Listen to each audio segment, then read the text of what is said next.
Welcome to, you're probably watching this on the replay if you're on YouTube. So welcome in. If you guys have any questions, feel free to ask afterwards. I will try to get to the answers, or you can find me anywhere on social media. If you have any questions, I am willing to answer them, at least most questions, especially if it's about reselling. So, okay, we're going to get all of our TikTok friends in here. TikTok. We're going to get our TikTok friends in here. TikTok. And we're going to call this video, let's call this photographing. Sorry, I'm bopping the camera around here for just a second. Photographing clothes reseller. Gotta learn how to spell that. Okay, photographing clothes reseller. Perfect. All right, let's go live. Here we go. Let's see who the first person in is going to be. We're notifying viewers. All right, you guys are being notified. All right. It's always fun talking to yourself before everybody joins in. Let's see who's it going to be. Who's it going to be? Who's the winner today? Tonight. Today? Tonight. I guess it's night. Brianna! Congratulations. You're the first one in tonight. Hi, Danielle. I see Mom of Havoc is here. Fantastic to see you this evening. Well, good evening. Top of the evening to you. I know it kind of feels like it's just starting to turn into evening tonight. It's almost 6 o'clock here. So it always kind of feels so like afternoon to me until like around 6.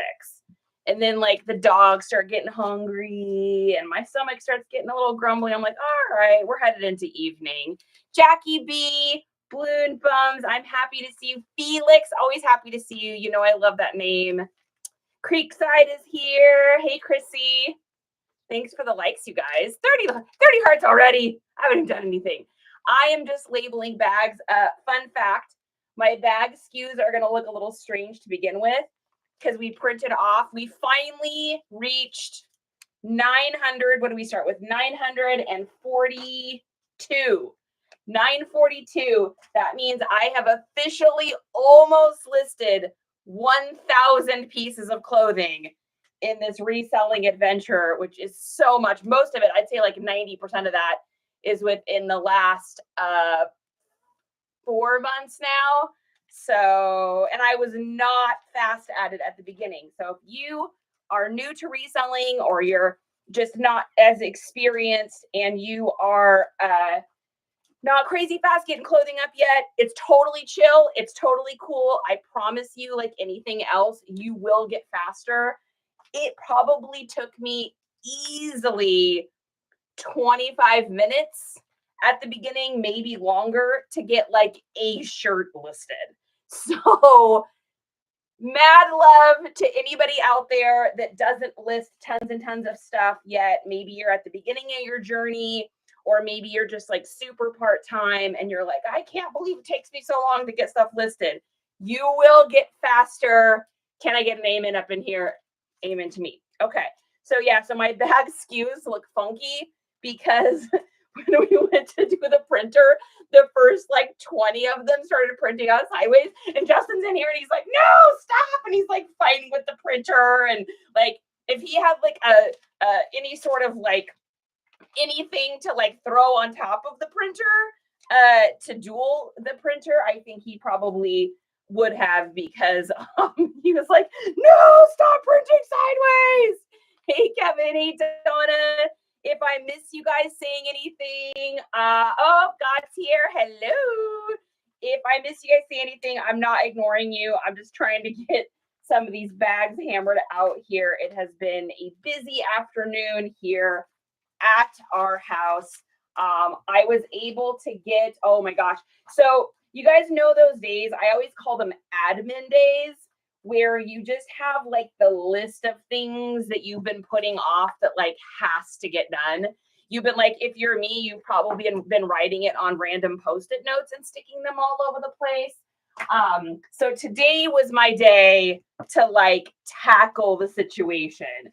So I probably hammered out like maybe 30 to-dos today. So that's kind of what I've been like. I mean, all this like admin stuff where you got to print stuff out, customer questions. I had a return for a pair of shoes that were broken. I had to get new poly bags ordered. I had to go through my inventory. I had to get more boxes. Like, it was just like one of those days. So I am happy to be to this part of it. That being said, I did already get 40 things cross-listed today. Between today and like late last night, I got like 40 things cross-listed and like 25 things listed. So I feel pretty good about it. I'm feeling like my Superwoman post today where I'm like, all right, we hammered out some stuff. What have you guys been up to today? What have you guys been doing? What's been going on? Bab, nice to see you. Fredner, nice to see you. All right, let's get this party started. So what we're going to work on tonight is I am going to get up some pictures of shirts and pants. I think I'm going to probably start with shirts just so I can make a little bit of room. I operate my entire business minus where I put my inventory in this little tiny room. It's literally like my arms and my arms. So I have to be like ultra organized with the situation. So, all right, we're ready. We're ready. Hi, Amanda. The problem is, that's a great name. Hey, Steven. Okay, you guys, let's get started. So we are going to be working on a lot of men's shirts today. So if you're new to my channel, I've only been doing TikToks now for, I guess it's been close to 4 weeks. And so what I like to do when I photograph is I do stuff in bulk. And what I mean by that is I try to do all my shirts at once. Then I do like kind of all my pants, jackets. I just find that I'm more efficient if I'm kind of doing things in bulk. And if there's anything you will learn about me through our adventures together on TikTok is I like things to be organized in the fact that I always consider like time is money. My brain might be kind of a hot mess most of the time, but I do love efficiency. So anything I can do to like kind of like bulk things together, I'll do. So like I will list all at once. I cross list all at once. I get all my listings up at once. I ship all at once. I kind of try to do things like that. Hi, Arizona. Hey, Sparta. Brianna, you always give so much love. I love that. That's amazing. Oh, thanks for sharing this too. Yeah, Arizona, thanks for sharing. Yeah, feel free to share this, you guys, too. I'm sure you all have resellers on your friends list that are just hanging out, feeling like they, want some sort of background noise. I was actually watching Spencer earlier. Love watching her because she does a lot of women's clothes and I don't do a lot of women's clothes. So it's kind of cool to see the brands and stuff, when she'll be like, guess what brand this is? And she shows something and I'm like, I have no idea. But if it's men's clothes or it's anything from the Y2K era or 90s, I probably know the brand. I just, I don't know, chicks clothes. So it's fun. All right. Thanks for the love, Havoc. All right. So let's get started here. So the first thing we're going to do, this is a little denim and flower shirt. Went to a garage sale this weekend and it was a mom, a daughter, a dad, and a son. They were all getting ready. They were all wanting to bet on the football game or something like that. And so they were talking and like, I'm looking at their clothes, but the rack was really high. It was like this. And so then I like peeked through the rack and I was like, hey guys, I just want to let you know I'm here. And they're like, oh, hi. Like I could tell from the family conversation that they did not know someone was standing there at that garage sale. So I was like, I better let them know that I'm hanging out. So when I first start doing pictures for the day, I'm going to make sure that my photos are always in square mode. If you are a reseller and you're not doing square mode pictures, I'm going to highly, highly encourage you to do square pictures because otherwise your photos are going to look really funky to people when they're looking on apps to buy things. So if they're on the computer, they look okay. But if you're on a phone, they look weird. They're all elongated and there's like, bars on the side of it. And it just cuts a ton of your photos off. And I think the last statistic I read said that like 80% of people purchase their items, their online shopping on a mobile device, meaning like their phone or an iPad or a tablet. 80%. That means only 20% of people are looking at those pictures on desktop. So it's really important that you do in square mode. There is actually a way to set your ratio to square mode, and you can permanently set it to that in your phone. So you don't have to keep doing that. You have to Google that. I do all panoramic. That is interesting. Southern. Can you imagine if you did all panoramic? It's like everything's like one super long one. My panoramic is literally like this long. I don't know that I could do that on mine. I know you're kidding. I know you're kidding. Of course you are. All right, so let's get started. I use a ruler. All my measurements are not only in my listings as far as in the descriptions, but they are also in photos. That way you're hitting your kinesthetic learners, you're hitting your cognitive learners, you're hitting everybody, and your sales are going to be much better than if you're not doing that. I know it can be a little bit of work, but it's worth it. So the first thing I do is I get a photo for reference. So what I'm going to check is I'm just going to look at my lighting, make sure everything's looking good. I think that looks pretty gosh darn classy if you ask me. And I get a picture of the front, and then we're going to do the rest of this. We're going to do shoulders first. Now, when I do short sleeves, I do not do the arms. I know a lot of you guys do, and I don't think there's anything right or wrong about that. I just don't tend to find on short sleeves I've really ever had any questions like how long are the sleeves. The only time I will do that though is if they're like a jersey or something where the sleeves are like maybe a unique size. Like some of the Y2K stuff, especially like the older like Tommy Hilfiger, all had that like 3/4 sleeve with the ribbed bands on the bottom. A lot of them have that. And so if I come across any shirts like that, some university shirts will have that too that are from that era. I will do that because it's kind of like a unique arm, but not always. And then if there's any extra buttons or anything interesting at the bottom, I'll usually take a picture of that. I don't really see that on this one. So we're going to flip this. If you are doing the hanging method and you guys haven't had an opportunity to get these hangers, I would highly suggest getting them. It makes your life so easy to be able to just flip this sucker around to take pictures. If you're doing obviously a lay flat method, you don't need that, but I'm doing the standing up method. And to answer your question that I'm already going to get, yes, my board is at an angle. It's inside of this. I have all my videos up on YouTube if you want to learn how to build this. But my board in the back is just a foam board, and it is angled at about a 25-degree angle. So that's how I'm able to get that stuff to stay there.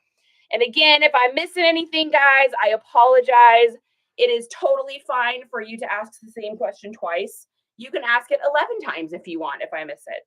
And then the next thing I'm going to do is I'm going to get a picture of the tag here so that I can do the size. And then I'm going to look in here. Most of the dress shirts, all denim and flower I've ever seen always has this tag at the bottom here. And it just talks a little bit about what is on or what the item is made out of, so on and so forth. Most of these are going to be 100% cotton.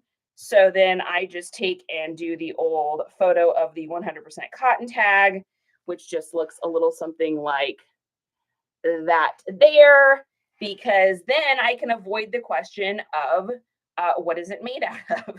Because when I first started doing this, I didn't take pictures. You guys, I didn't take pictures of nothing. I was like the front of a shirt, didn't take a picture of the back. There's no measurements.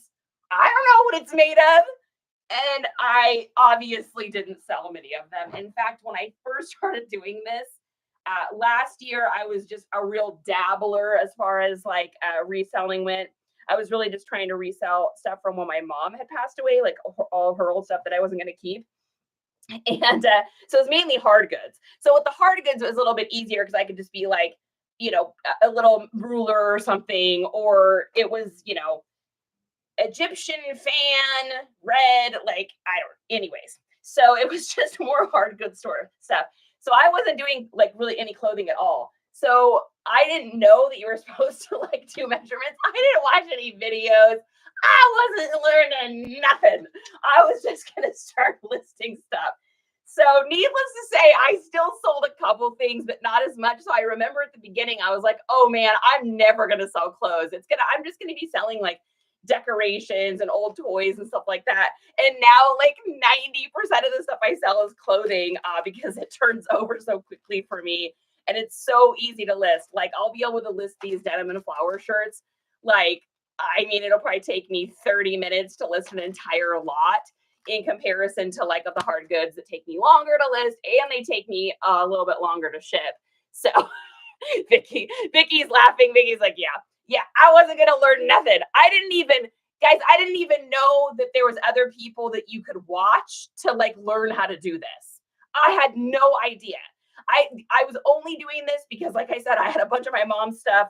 My son was doing reselling stuff he found at Goodwill. Like he found a headlight at Goodwill once and he sold that sucker for like $300 or something. I don't remember what it was, but I was like, $300? You bought that for like $12 or something back when Goodwill was reasonable, like 2 years ago. And after that, I was like, well, I'm going to get rid of some of this old stuff of mom's then. And that's kind of how my adventure started. So I had no idea. I was just following what he was doing. And he was mainly selling clothing or like random stuff he found, like I said, at Goodwill. So eventually, I think the first couple of people I found I was like, I wonder if anybody on Facebook does this. I wonder if anybody on TikTok does this. And I'm like looking around and then I found like all these people, I think probably Commonwealth. I know Bearded Thrifter is one of the first people I found. K-Way was one of the early ones. Wild and Almost Free. She was one of the early ones I found too.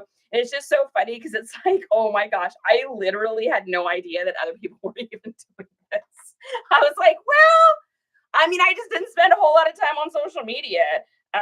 It's what I did for a living was advertising other businesses and companies. So the last thing I wanted to do was spend any time on social media outside of work. It's like, what do they always say? Like the plumber always has the messed up plumbing. The electrician's house is never like fully wired correctly. The hairdresser's kids never get a haircut. Like all of that kind of stuff. I think we got a question here. Let's see. Do you resell all sorts of clothes? Yeah. So that is a good question, actually. I would say my main clothing that I do the most of, I would say, is probably Levi's.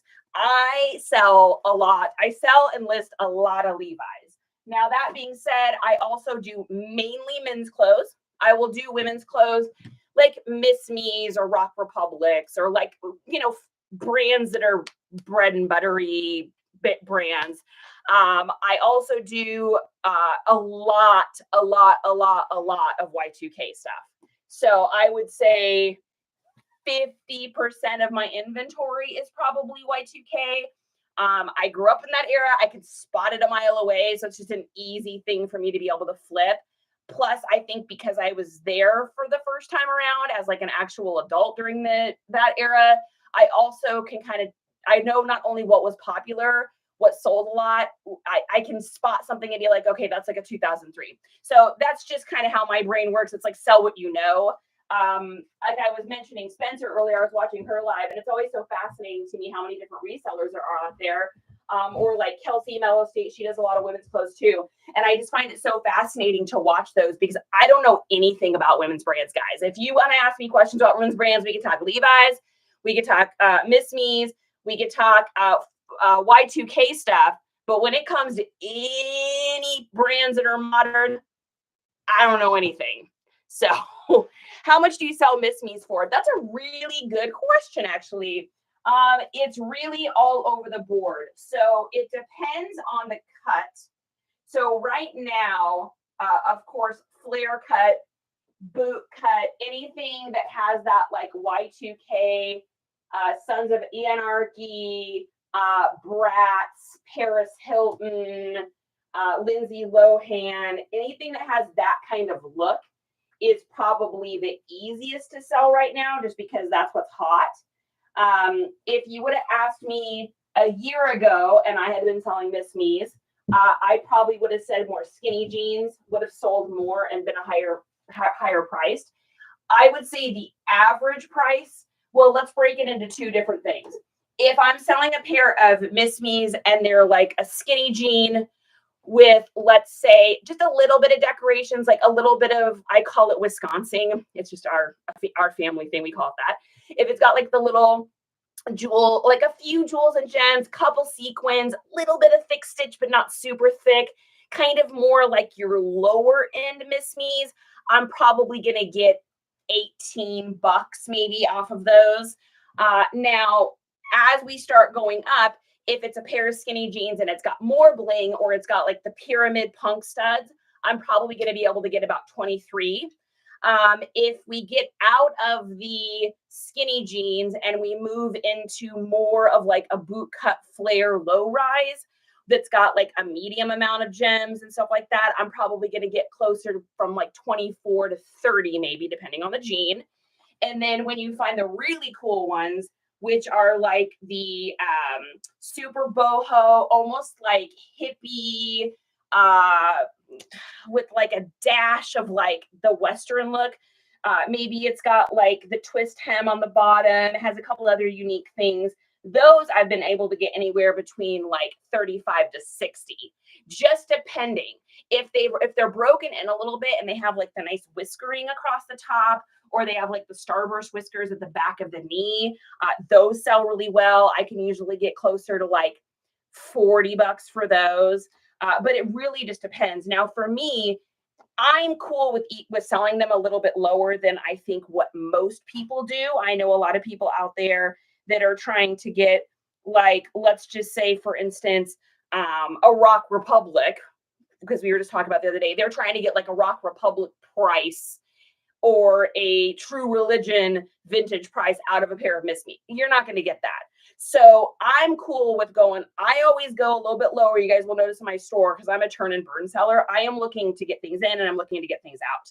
So I will wheel, I will deal, I will do what I need to do to be able to, get them sold. So for me, I might even be a little lower than what other people are asking, but I want them in my store and I want them out of my store. That being said, I sell a lot of Miss Me's. So whatever I'm doing, it's working.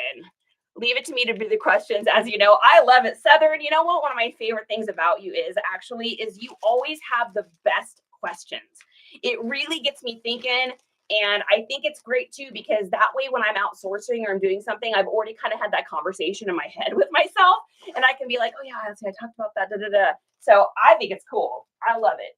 Now, something else you guys will notice if you haven't joined me before is I always take pictures of my bags. And the reason I do that is because I am the kind of person that how my brain works is I constantly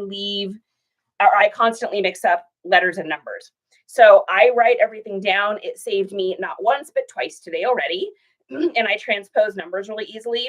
So I am definitely someone that will always write things down, take extra pictures. I write down all of my measurements while I do this because it's easier for me than going through pictures and trying to like find where I was. When you're sitting down to list 40 items and then you accidentally click out of your pictures and then your pictures are back and you have to like find it again. It takes so much time. So for me, I am all about efficiency. It takes hardly any time for me to do this. And I have everything written down here. And now when I go to list that item, it'll be so much easier. And we're doing so many of these. I'm going to put a little code and write pineapple on those because I am about to list so many of these shirts. So this is a really nice one. This is like a little bit more of a unique material. And I think, is this the one that's that strange material that I hadn't? Yeah. So I hadn't really I hadn't seen a lot of things with this material, the 100% viscose, I think is what it is. I might be saying that wrong. It feels like a silk. It's smoother than a rayon, but it feels more like a silk. It's a really nice shirt. Like it's very soft and breathable. But I don't think I've ever listed anything with that before. So that was kind of cool to see that. And I was like, I'm going to have to learn about that when I go to list this. Whenever I come across something that I haven't seen before, I will always spend maybe 5 minutes. I kind of have to set a timer for myself. Otherwise, I am also the kind of person that will be down a Reddit rabbit hole for 14 hours. And then I realize it's 2:00 in the morning, which totally happened to me last night.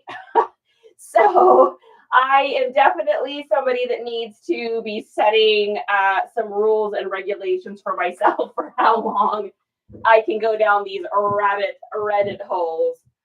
But when I go to list this, I am going to learn a little bit more about that material. I don't know if you guys are familiar with it or how it's made or anything like that, but I just found it kind of interesting. Oh, I know you're a gadget girl. Oh, yeah. Ooh, Southern's got a cool gadget. Tell me more. Tell me more. You know I love my gadgets. Anything to make my life easier and faster, I am all in. And what I do is I load things into my cart. And then as I get a payday, I order something. Like today, actually, I got a deposit from Poshmark. So I went in to someone I follow's TikTok shop and purchased a phone mount recording thing. Because like earlier today, I had a return, which it's a totally legit return.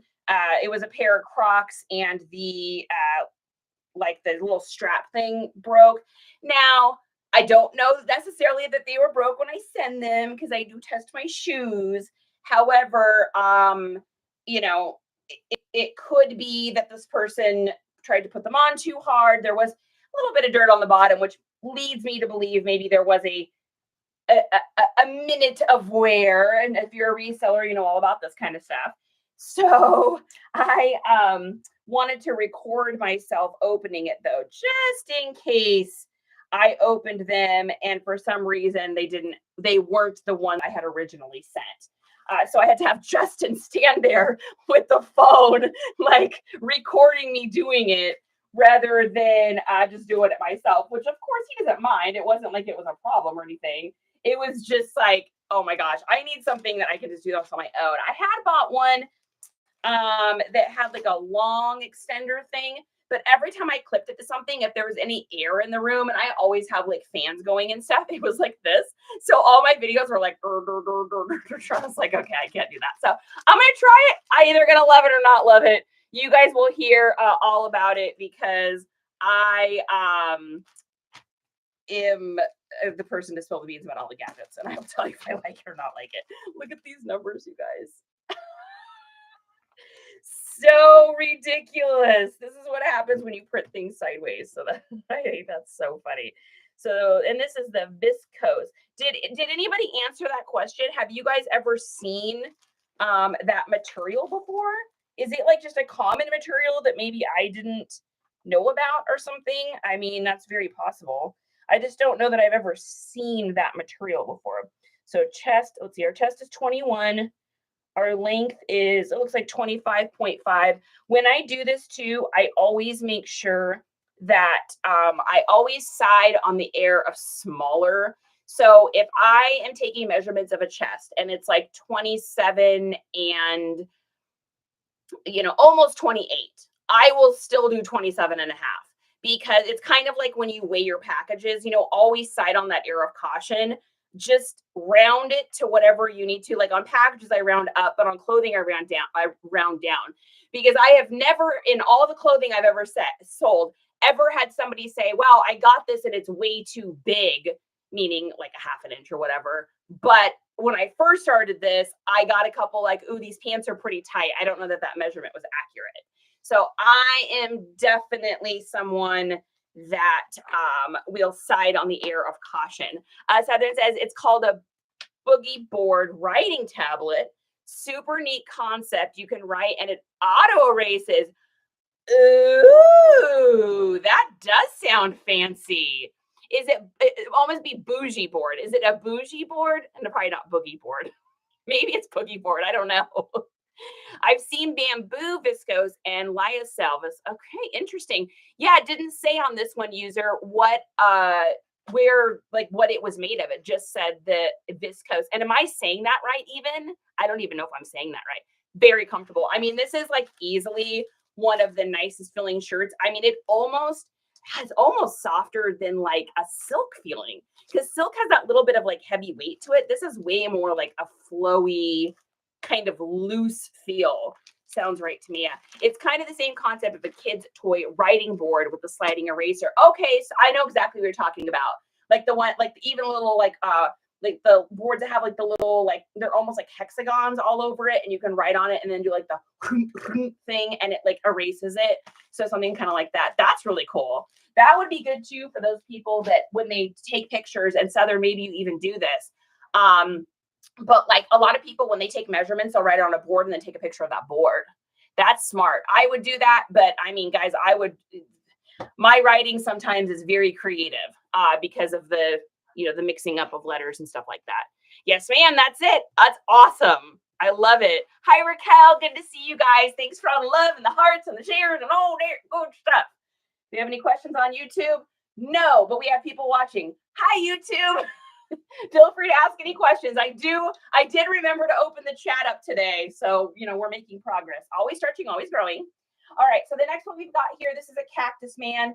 So this isn't always a brand that I always pick up. It's got an okay sell-through rate. It's not bad.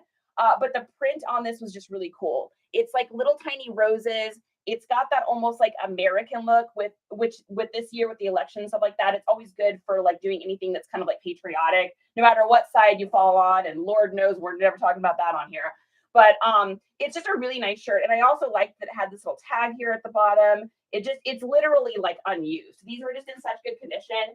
And, for $1, you can't go wrong. I would definitely say, if you asked me, am I more of a name brand reseller, or am I more of a aesthetic seller? I think I'd probably have to say I'm probably 50-50, because I buy a lot of brands because of the brand. Like I buy a lot of like vintage Carhartt stuff. I'm always buying Levi's as long as they're a good price. I always buy 511 tactical stuff. I buy old Columbia. I usually buy North Face as long as it's not something too simple. And if it is simple, as long as it's inexpensive. But I think that there's something to be said for being an aesthetic buyer. And I know for me with men's clothes, it's a lot about the look. With women's clothes, it's going to be the look, but of course also the feel. I watch a lot of resellers that do a lot of women's clothing, and they'll say, I got this because it's, a soft velvet, or I got this because it's a flowy chambray. Am I even saying that right? See, that shows you how often I do women's clothes. I just don't. Or it's like a really nice cotton. I buy it not so much because of the material, but because what I can use for keywords or trigger words on places like Depop. And I would say Depop is the place I sell like the most stuff on a regular basis. I would definitely consider myself probably a Depop seller over anything else. Nurse is here. I'm happy to see you. Yay! How are we? You guys, how are we this evening? How are we today? Today we get to celebrate that we are on this big, beautiful, amazing blue planet. And we get to celebrate that we all get to have this amazing, cool job that we all love. Maybe we're just getting into it. Maybe it's a part-time for you. Maybe it's a full-time for you. But I'm having fun. I'm having a good time. I'm having a good day. Like I said, I feel like I got a lot done today. Today was definitely like one of those admin days. But man, I just feel like I almost feel like weirdly empowered. It's like our to-do lists are our like procrastination lists, which is what mine is. They stack up and they just like give you all those like feelings inside of yourself of like, what am I doing? Why don't I just tackle it when it comes up? And, all the self-talk that we love to say to ourselves. And those days though, when you get to hammer those out and like cross things off a list, oh, it feels so good, baby. I love it. That was the day I had today. So I'm happy. And then I also just want to pay tribute to the fact that it is September 11th. And that was such a hard day for all of us in this country. So sending my love out to anyone that was affected by that. And by anyone that was affected, I mean, pretty much everyone on the planet was affected by that, right? So I am happy to be here today, and I'm happy to be alive with you guys and having fun and living my life. And I'm wishing the best to anyone out there that's kind of having a little bit of a tough day. for many reasons. So, all right, let's see. Do we get our things down? Extra large. Perfect. All right, listed that. Okay, so this next thing here is something good. What is Nursey? Thank you. Yeah, good at home listing. Oh, yep, that's what we're doing. Southern, exactly. I love that. Hey, Daredevil. Love that. All right. Is that a Puerto Rican flag? I think. Cool. Love that. Okay. So this is a cool find. Now, I haven't comped this. I have no idea what this is, but this has to be worth something. So this is not a brand I ever pick up. I don't ever pick up Magellan.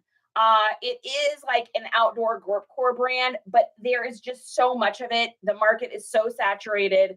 It doesn't sell for me.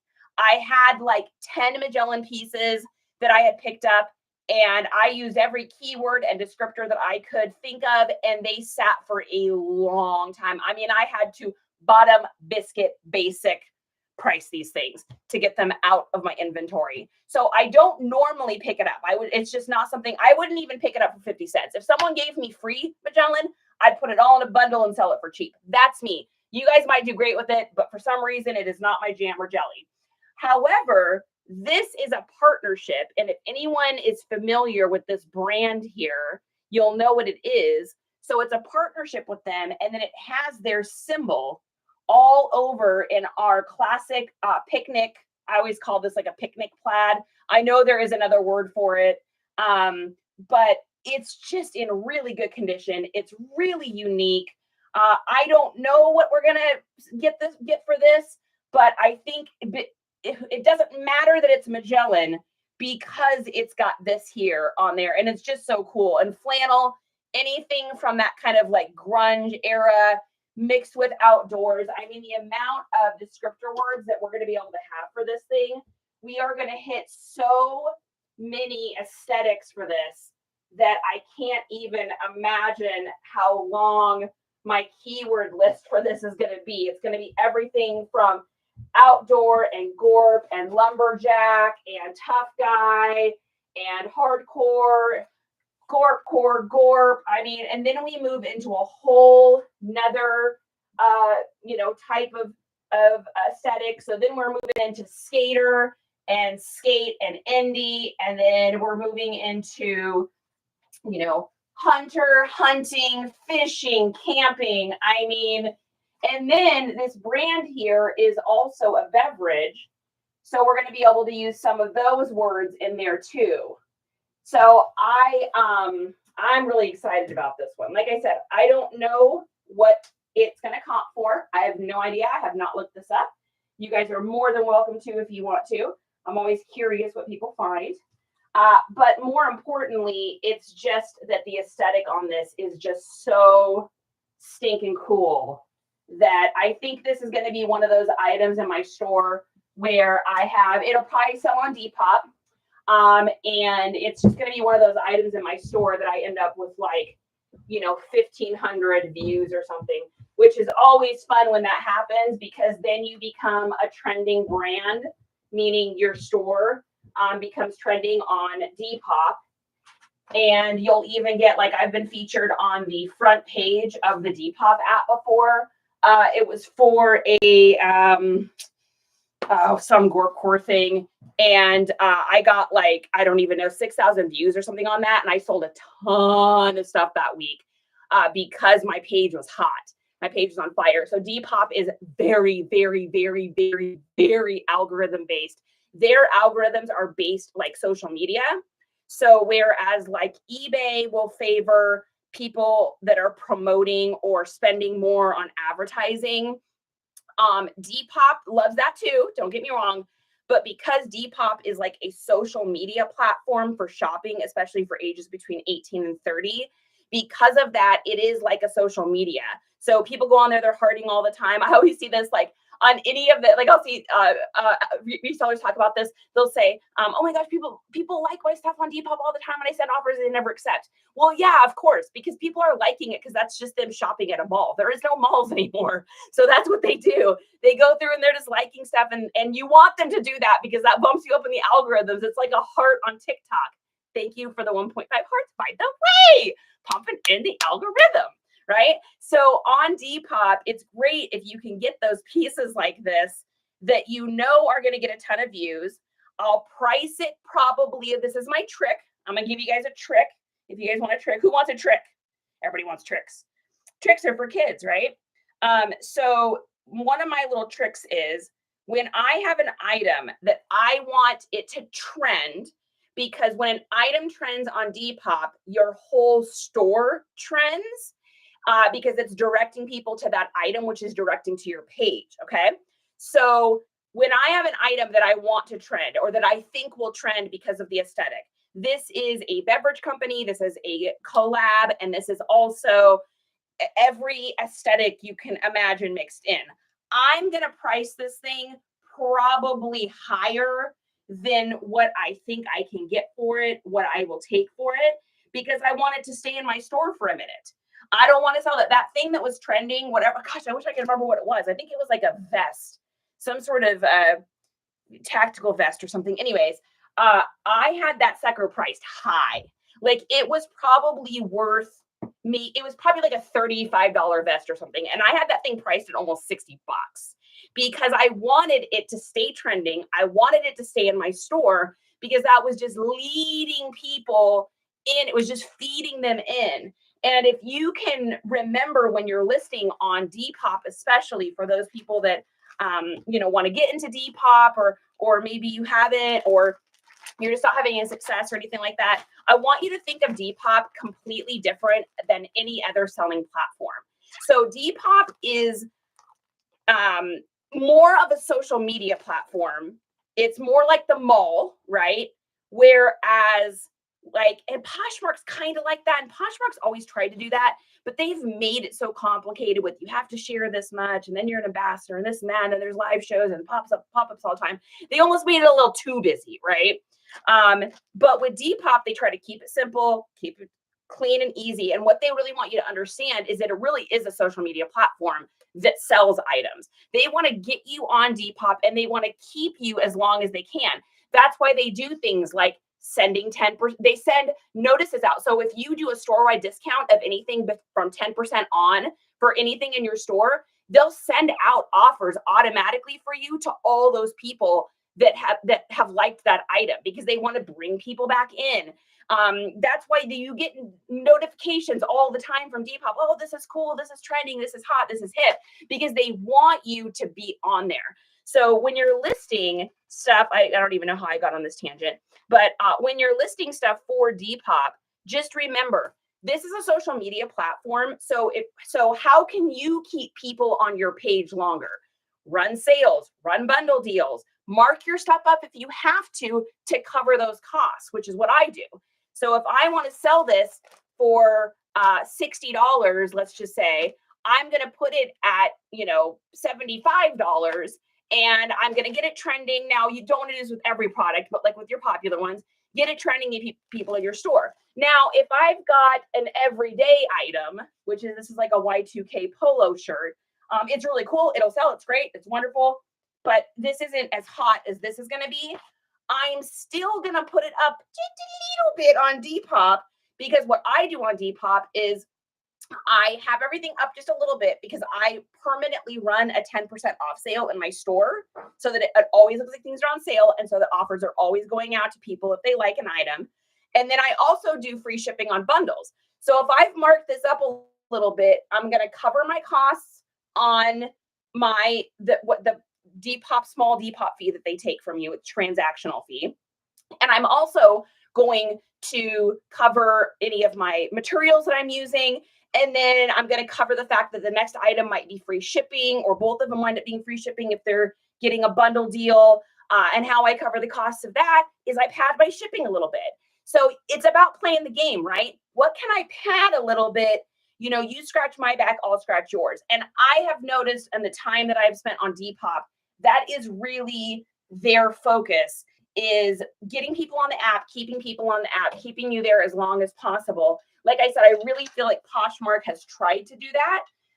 And they have been successful, but then they also haven't been successful because there's just so many caveats to Poshmark, and discounted shipping, and you kind of eat it on that. And the Poshmark fees are, let's face it, might be too bit rough on the old Poshmark fees.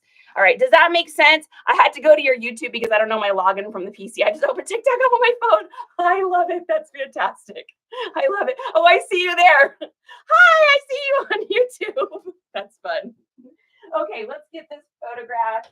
So I don't even know how we got off on a little Depop tangent there, but it is my favorite platform to sell on over all of them. I know that's probably not the case for a lot of people, and hopefully they will love me forever, and I will never have any issues, because I know a lot of sellers have had account issues with Depop, and it's really unfortunate. And I guess there's not really any rhyme or reason for it. So I'm just hoping that Depop will always smile on me, like I smile on them, because I really, really, really do love that platform.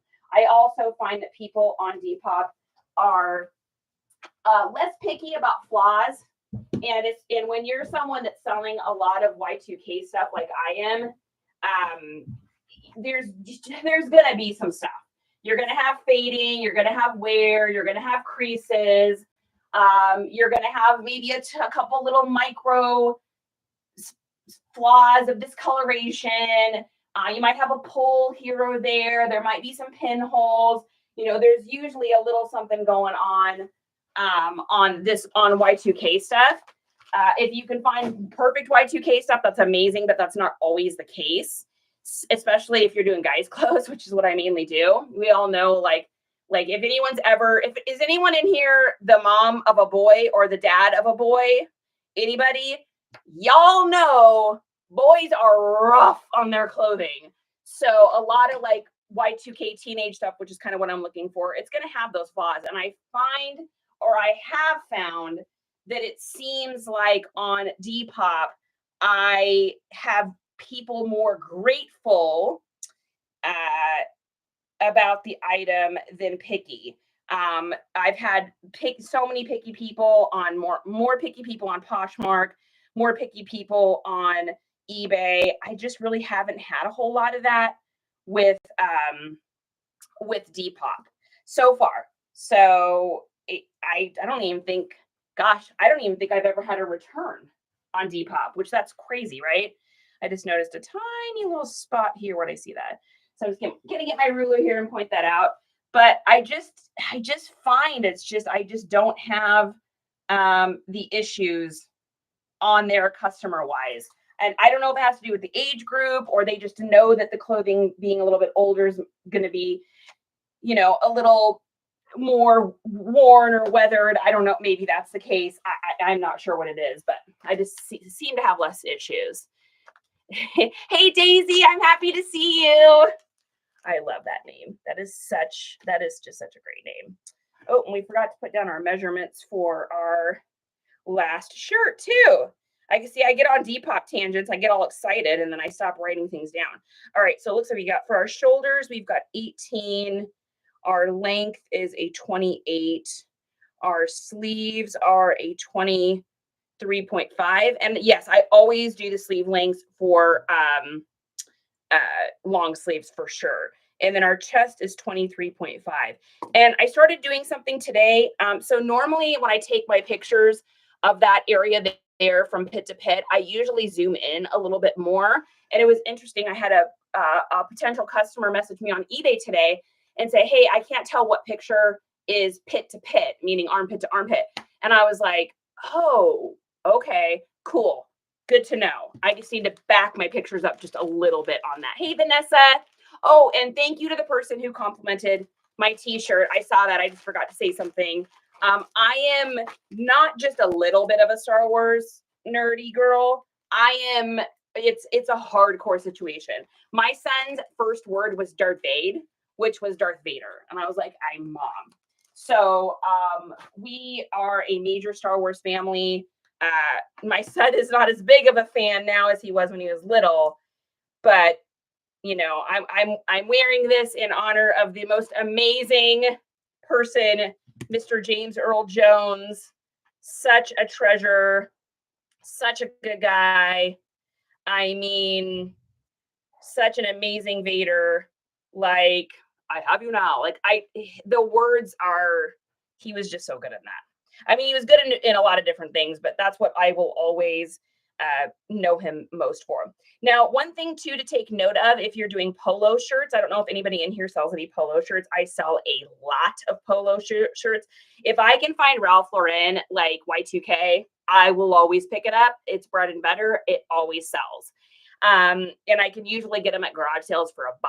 So when you do polos though, it is really important that when you lay them out and you've got your ruler on there to put both the measurements, because the newer Ralph Lauren polo shirts are more even across. So standard wise, this isn't always the case. And someone's going to say, no, that's not true. Sometimes they're shorter in the front. And yes, you are right. But most of the polo shirts now, just because of the style, they're more even across. When you look at the Y2K Ralph Lauren polo shirts, there's a couple other brands that are like this too. South Pole also is like famous for this. The front of it is going to be shorter than the back. And if you wind up just putting the measurement of the front in or just the measurement of the back in, you're going to get a customer that says to you, hey, I was just wanted to let you know that this shirt's shorter in the front than it is in the back. And I thought this was going to be a 28-inch, but it's kind of short in the front.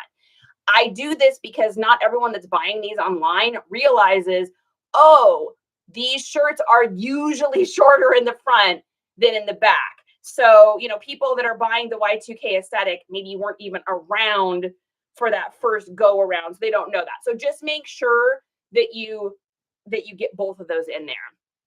Vicky says, huge Star Wars fans in our house. Yeah, Vicky. High five, Vicky. Ready? 1, 2, 3. Boom. High five. I love it. May he rest in peace. Absolutely. I need a whole entire vlog of you going yard sailing every single Saturday. So I've thought about it. I've had conversations with myself 200 times about this. So in the state I'm in, I can't record and do voice recording here in Texas. There's like rules and regulations. I know you see like Commonwealth and a lot of people do this, and the state that they're in allows double party or no consent filming. That's not the case here where I am at. So I'd have to get real creative and I'd have to not show people. And the other thing that I'm worried about is that's my income, right? That's my, like, that's our life. That's our mortgage. That's our bills. That's everything. And I'm just concerned that if I'm trying to do that while also trying to turn and burn these sales, because guys, I am not like the other people you see that go to sales that are like, oh, this is kind of cool. You know, how much is this? What are you looking at? And they chit chat. That is not happening. I roll in, I immediately go over to shoes, I filter through, I immediately go over. I'm like, hey, how's it going today? Okay, great. I'm like this. I'm a little scurry girl. I'm scurrying, clothes are flying, things are going everywhere. I'm folding back up, I'm putting it. I'm like, hey, I was just curious what you're asking for on your clothes. That gives me a metric. They say $1. I say, wonderful. If I do like a big bundle deal, would you be willing to like come down a little bit? Okay, great. We make a deal. I go up front, I pay, and I'm out of there. And I am trying to get in and out of a garage sale in under like 4 minutes. And so, one, I don't know that it would be very entertaining. But two, I'm just worried that if I'm trying to do that, I'm going to get questions about it, and then I have to stop and I'm going to have to answer questions. And I am just one of those people that's just a very, you know, everyone says, I'm such an honest person, but I'm a totally open book, you guys. So if someone's like, what are you doing? I'd be like, I'm a reseller and this is what I do and I'm doing this and I'm going to take your shoes. Now, if they ask me, oh, are you going to resell stuff? I usually say, yeah, I might keep some for myself and I like to pass some along. And then if they press me, I always say, well, you know what? I got to pay for my shopping habit somehow. So I always have like a cute little quib comeback. But I'm trying to get in and out, and I'm trying, all they wanted, they don't want to talk to me about the weather. They don't want to. Once in a while, you'll get that chatty Cathy's that, you know, maybe they're lonely, so that's why they're having a garage sale, but they just want me to give them $10. They want me to get the heck out of the way so I can make room for the next person. So that's me. You're the one person that slams on the brakes the moment you see a neon sign. I am the queen of the tangent is what my son calls me, because when he was garage selling with me, we'd see one of the signs or something and we'd go, comps. And so we'd be like, and we'd be like tangent, and we'd, you know, roll into the sale together. So yeah, that's probably true. My brakes in my car are going to be changed. I'm like, oh, yard sale. Oh my gosh. Maybe they're lonely because that's why they're having a yard sale. Maybe. I don't know. I don't know, man. If it was me having a garage sale, I'd just be like, everything's free. I don't even care. Take it. I don't want to do this. Like, I don't understand the idea. This is probably a terrible thing to admit, but I don't understand the idea of sitting outside all day somewhere for like and tip from like because you got to get up at like 4 in the morning to set your garage sale up, right? So you're out there for like 2 hours setting up this garage sale or 3 hours. And then people are coming up and trying to like get your stuff for like super cheap, which is like I mean, that's what I do, but it's just like kind of weird, right? And then you're like outside all day sitting there with like dirty cash in a fanny pack that you're trying to like make change for people because the first person is going to roll up with a $100 bill. And so you're trying to make change and people are asking you crazy questions that don't make any sense. And some guy wants to talk to you about a 1965 Mustang that he bought when he was 17. And then some other lady is like trying to get a $50 air fryer for $2. And you're like, have you lost your mind? And then you got to stand there all day to make what? Maybe $100? Like, dude, I'd rather go to a garage sale, find 2 sick fire tees, sell them for $50 each, make $100 and have the rest of my day to come home and eat pho and play some video games. But yeah, with 108-degree heat, with only a half a cup of lemonade, they're trying to sell you, some drink that's been sitting out for 12 hours, but it's a kid, so you feel bad, so you buy it, and then you don't drink it, and you dump it out because it's like really, really warm, and the cup is sticky, and you're like, I feel so bad for these people that are doing the garage sale. Like, I don't know. It's not for me. Okay, I'm going to admit something. You guys are going to die. I'm going to take a drink of water here. All right, be prepared for something ridiculous. Oh boy, here we go. So when we moved down here, when we were getting ready to move down here to Texas, we knew we were going to have a 25-foot U-Haul, okay? I'm going to tell the story and take pictures at the same time. So we knew we were going to have a 25-foot U-Haul. Now, I had an entire summer of garage sale stuff that I have accumulated. Some of y'all have been out in my garage with me, so you know exactly what I'm talking about. So I had all of those boxes, and then we had our lives, like, our beds and furniture and clothes and, all the stuff that you normally move with. So I basically had like 2 households that I was going to have to somehow fit into this 25-foot U-Haul. Now, I still had a whole bunch of my mom's stuff that I hadn't been able to, sell, but it was like bulky items. At one point, she was a jeweler, so there was, old jewelry equipment that didn't really work, but I knew people would want it. And there was weird old tools that I didn't understand what they were. And like tons and tons of just kind of like lower level clothing that I had accumulated and bad purchases from when I first started yard sailing. So I wanted to get rid of stuff, but I didn't want to miss. Oh my God, this is so horrible. But I didn't want to miss a weekend of yard sailing. Oh my gosh. This is like, I actually probably have a problem. I didn't want to miss a weekend of garage sailing. So my husband has to work on the weekends. Oh my, you guys are going to tell me I'm a horrible wife here in a second. My husband has to work on the weekends. So what I really did is I set up this garage sale, but I didn't really set it up. I basically just ditched him with it. And I was like, okay, you're having a yard sale today. And he's like, what are you talking about? I was like, there's a huge community sale and you're part of it today. And he's like, what? So he took his computer and set it out on the front porch, ran like a hotspot something because he understands electronics and I don't, but he ran a hotspot. He sat up there on a TV tray and was like selling things while trying to work and run a delivery company. And he's like, well, you're going to be here, right? And I was like, no, I'm not going to be here. I was like, I have to go out garage sailing. And he goes, Jerry, our U-Haul is already going to be completely full. I'm like, yeah, I know, but if I don't go, what's going to happen is for the next 6 months, all I'm going to think about is that one Saturday that I missed. And how many cool things were at our community garage sale that I could have gotten to flip. Now, all this being said, it's a good thing that I did go out because I wound up finding one of my biggest sales of all time, which was this in-dash Pioneer navigation system thing. I got it from a lady for $50 and I flipped it for like $650 or $700 or something like that. So it was totally worth it. poor husband was out there all day. I get back from garage sailing at like 1 in the afternoon, and I roll up, and he's just like looks fried.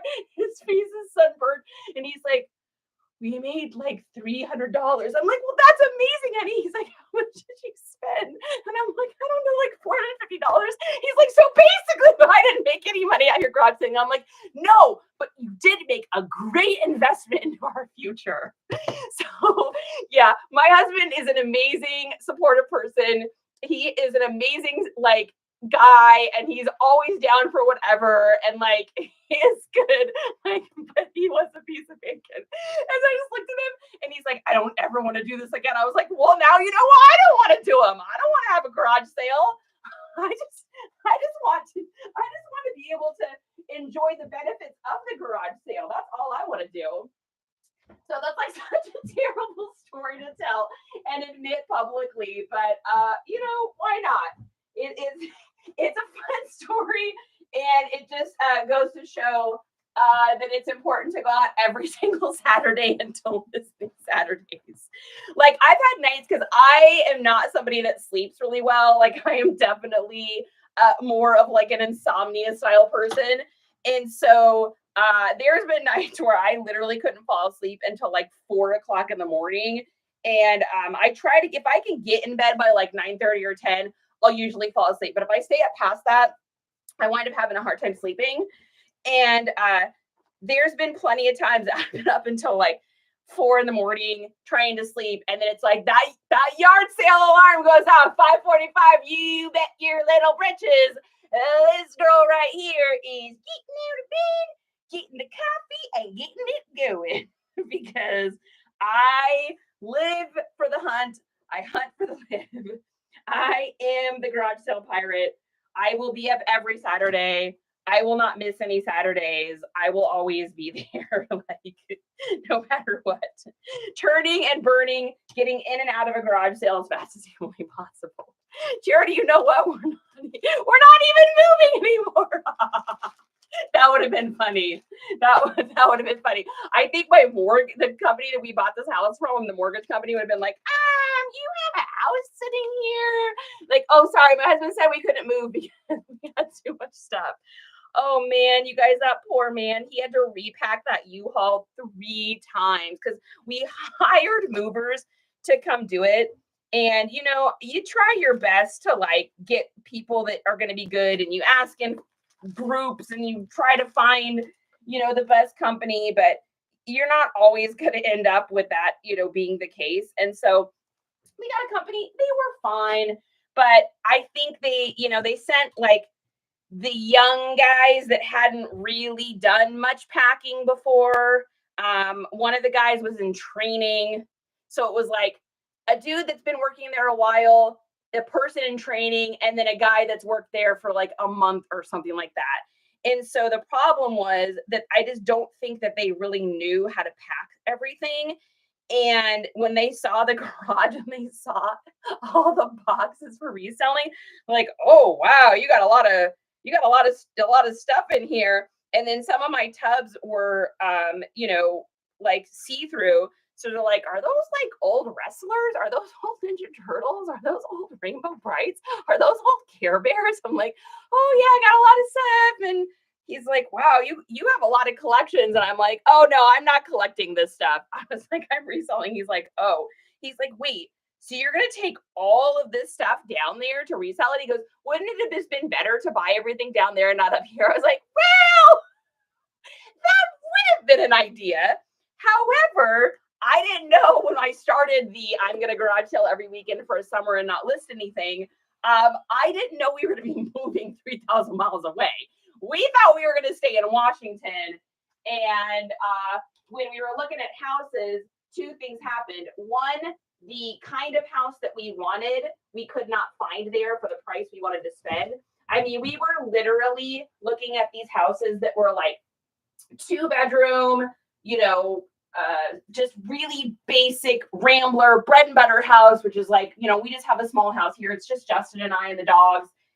And so we're looking at houses. We're not in Seattle, but we were across the water on the other side. It's basically just as expensive as Seattle now. And we could not find a house there to purchase that was even, and we're talking about going to places that are like, that smell like the old cat things that there's dirt everywhere, there's garbage everywhere, the porch is falling down, the roof hasn't been done in 20 years, the heating and cooling system is 20 years old. I mean, we're talking like houses that are going to need a massive amount of work and love and care and major updating. We could not find a house, even in the not as great areas and even a not as great house, for under $650,000, 2 bedrooms. So we're looking and we're looking, and I was just getting like, okay, when you guys have like an important decision to make, or something in your life is like coming up, do you ever find that like the universe, or whatever you want to call it, like throws obstacles in your way to be like, hey, hello, you're not supposed to be doing this. You're supposed to be doing something different. So we just kept ending up with obstacle after obstacle after obstacle. Some of the houses we found that we were interested in, we thought about maybe paying more. They kept getting snagged up. Nothing was falling into place. Everything wasn't falling into, it was just things were not going as planned.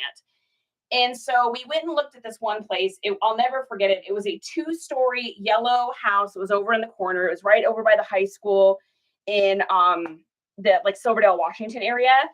And I walk up to the house and I can already tell that this is not going to be what I want. A lot of the homes there are split level homes, which their split level homes are great. The problem in that area is because that area is so moist and wet all the time. I mean, it rains like 340 days out of the year up there. Don't let anyone tell you it doesn't, because that's not true. It rains, it at least sprinkles every single day. And so the bottom floor is almost like sub-level in a way for these split level homes. And so the downstairs in all these homes almost always has like this musty, crusty kind of weird smell to it. And so I walk in this house and I can already smell the smell coming up. Justin was working that day and he had got a business call that he had to take. So he was still out in the car. So I met with the realtor and we walk inside, and there's a couple that was leaving when we got there. And she's like, oh, they're so interested. They love it so much. And I was like, oh, wow, it must be a great house, right? So I go in and I decide to go upstairs first, and the place is just trashed. The people that are selling it, it's just furniture's stacked up but tipped over. There's garbage. There's cat food just spilled all over the bathroom. The counters are dirty. The sinks are dirty. The fridge has like hand marks smeared down it. There's dust bunnies. I mean, I'm a bit of a neat freak, but guys, it wasn't just that. It was literally like, it looked like someone had like ransacked the place, right? And so I'm looking around, the realtor's like, oh yeah, I guess I probably should have cleaned up a little bit, ha ha. And I'm looking and I already know. I'm like, this is going to be another bust, but Charity, give it a chance, give it a chance, give it a chance. And so I end up going to the downstairs. I can already smell the smell. I already know what that is. And a friend of mine had lived in a split level there. And there is a really, really bad mildew problem in that area because it's so wet. It never dries out there. And so, you don't have mosquitoes really, and you don't have snow really, but you got mold. So I go down and this whole downstairs just reeks like mold. It reeks like pet. It hasn't been cleaned in probably 10 years. And I am like, oh, she's like, oh, look out the backyard, and the yard's just dead, and the high school's right there. So you would literally just see kids. It'd be noisy all the time, and we don't have any teenagers, so there's like, what's the point of being there? And the realtor literally looks at me in the face. I gotta take my glasses off of this. Literally looks me in the eyeballs and goes, can you believe they're only asking $625 for this? Like, that is a thing that a person said to me. And in that moment, in that second, I literally was like, I don't want to do this. I'm panicking inside. I'm sweaty. She's like, did you want to have your husband come in? I'm like, hey, you know what? He's got a business call. he's probably swamped. I'm going to let him know about the place. She's like, well, make sure you get your application in because this house is going to go like that. And I'm like, who is buying this for $625,000? Now, that doesn't include any of the fees or the realtor. I mean, if you guys have ever bought a house, you always know there's 878,000 million fees on top of what the base price is, right? So we get in the car and Justin just looks at me and he's like, what's the matter? And I'm like, just wait. I'm like on the verge of tears. He's like, just wait. I'm like, just wait. I wanted the realtor to leave and I wanted to just have a moment. And I looked at him and I was like, I don't want to do this. I don't want to live here. I don't want any part of this anymore. This is insane. And this is the universe telling us that we are making a huge mistake. And he literally looks at me in that moment and he goes, are you ready to move to Austin? And I was like, yep. Because he had already brought it up, like, I don't know, maybe 2-3 weeks before that. And we had talked about wanting to live here for a long time. And I was like, oh, but it's so far to move. And then I was like, we'll be further away from our son. I mean, he's an adult, so like, that's okay. But like, I just remember, I'll never forget that moment. It was that moment of all of a sudden I said that. And it was like the skies opened up, all the anxiety, all the feelings and everything just kind of went and just left. And I was like, we're moving to Texas. And that was it. And the house that we found, it's so amazing. I love this place. It is a fraction of the price of what we would have spent. New roof, new heat pump, new everything. Everything's new flooring, new beams, everything's new. Everything's nice.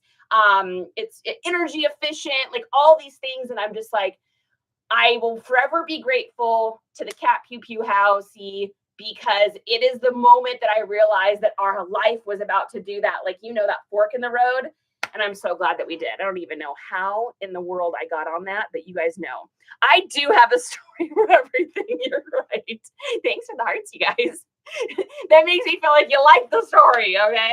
If you could rate the overall sourcing in Washington versus Texas, what number would you give them? So it's just different.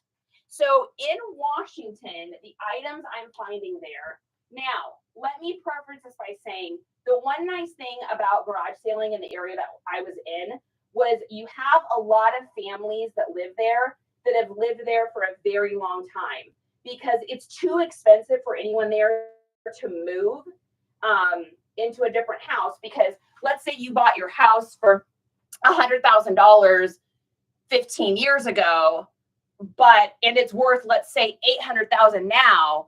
But if you took that $800,000 and you tried to buy a home in that area, you wouldn't be able to find one as nice as the house you're in for that price. Because in Washington, in that area of Washington, there's nowhere left to expand, especially because you've got so many national forests and stuff in there. There's just not a lot of areas to build in.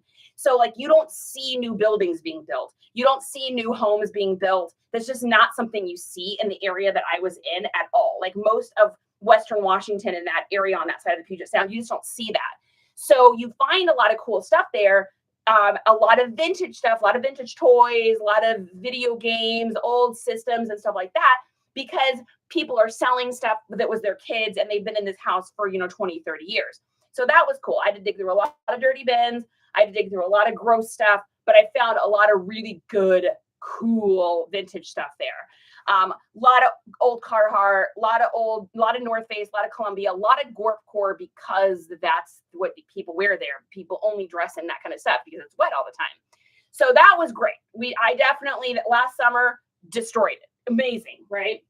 However, finding stuff that was like new and crisp and nice there, not as much, because there's not as many places to shop over there. So you'd find at a garage sale the same Costco shirt you had seen at 840 other garage sales. So it was a lot of duplicate stuff, a lot of workwear, but the workwear was very worn in. And by workwear, I mean like logging stuff, forestry stuff. Got a lot of cool fishing stuff there. A lot, like I said, mainly Gorp Core, ton of that. A lot of vintage Levi's. So that was a great part of it. However, I didn't find as many new shoes. I didn't find really anything that was modern or relevant much at all there. So that's kind of how I ended up becoming kind of a Y2K seller. Now here where I'm at, everything's new here. So, or people are newer to their homes here. I am in one of the fastest growing cities in the United States right now. So things are constantly being built. I will never run out of garage sales. However, I don't find as much vintage Gorpy Core stuff here. I do find a lot of vintage like Western Pearl snaps, a lot of old band t-shirts, Western wear, a lot of like stuff like vintage Toby Keith hats and vintage Wranglers, a lot of Ariats, tons of cowboy boots, a lot of Levi's, just a different kind of Levi than what I was finding up in Washington. The area that I was in, I mean, it was pretty good for sourcing. And I don't know that there was really any other resellers. So that was advantageous. There was only one guy that I definitely knew of, but he never went for clothing. So I would say it's about 50-50 because there people planned their garage sales out ahead of time. So I could plan it out the night before, but you can only garage sale up there for a really short period of the year because of the rain. So I could only garage sale in Washington from like end of May, maybe one sale or two in April. June was okay. July was okay. August was okay. But by like the 3rd of September, I remember last year finding two or three garage sales before we left. And then that big community sale that I went to where I got the Pioneer stereo. And then my son went to one after we had left in October. And then he moved up north of Seattle and he said he was really disappointed this summer in the garage sales that he found up there. So I guess it's just, it's tough. I wouldn't say any area was better, just different. Now here, I'm going to be able to garage sale all year.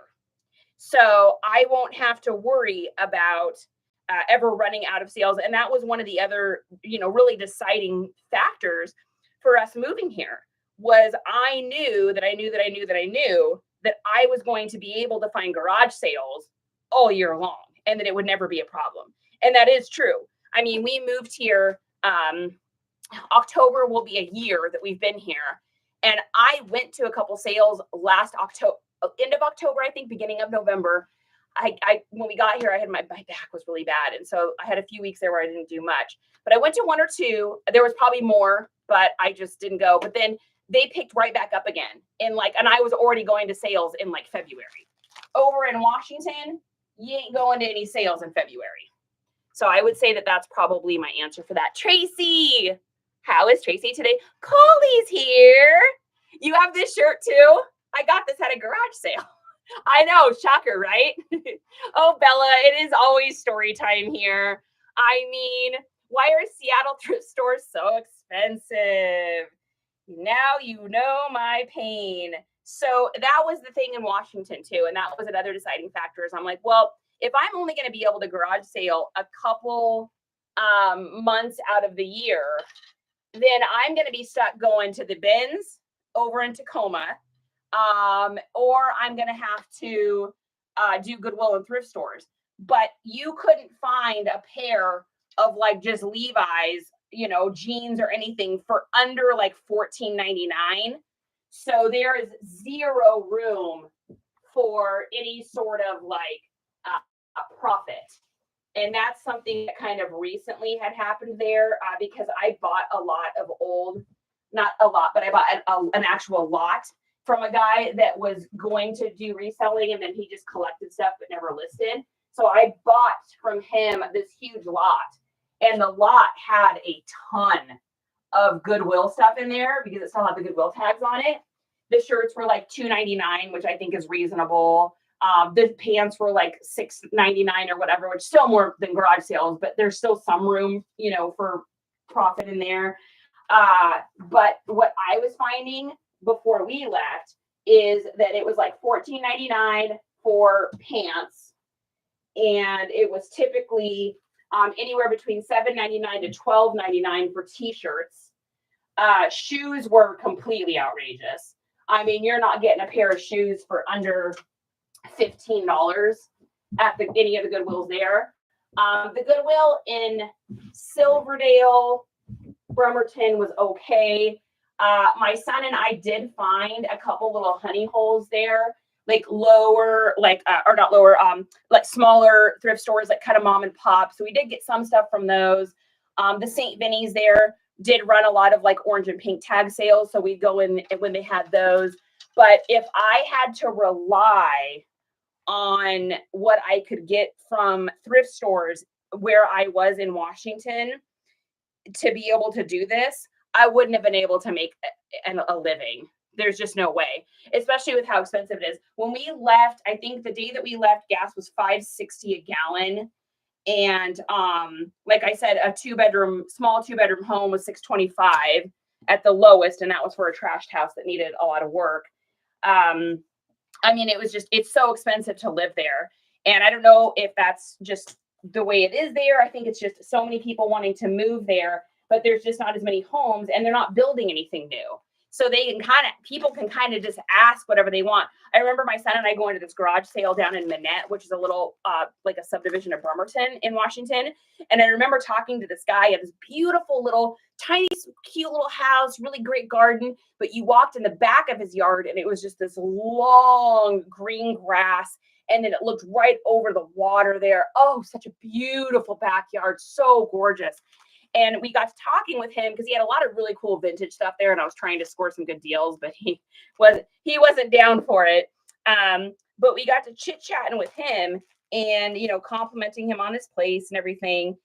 And he was saying that he bought that house 20 years ago for, I think he said $82,000.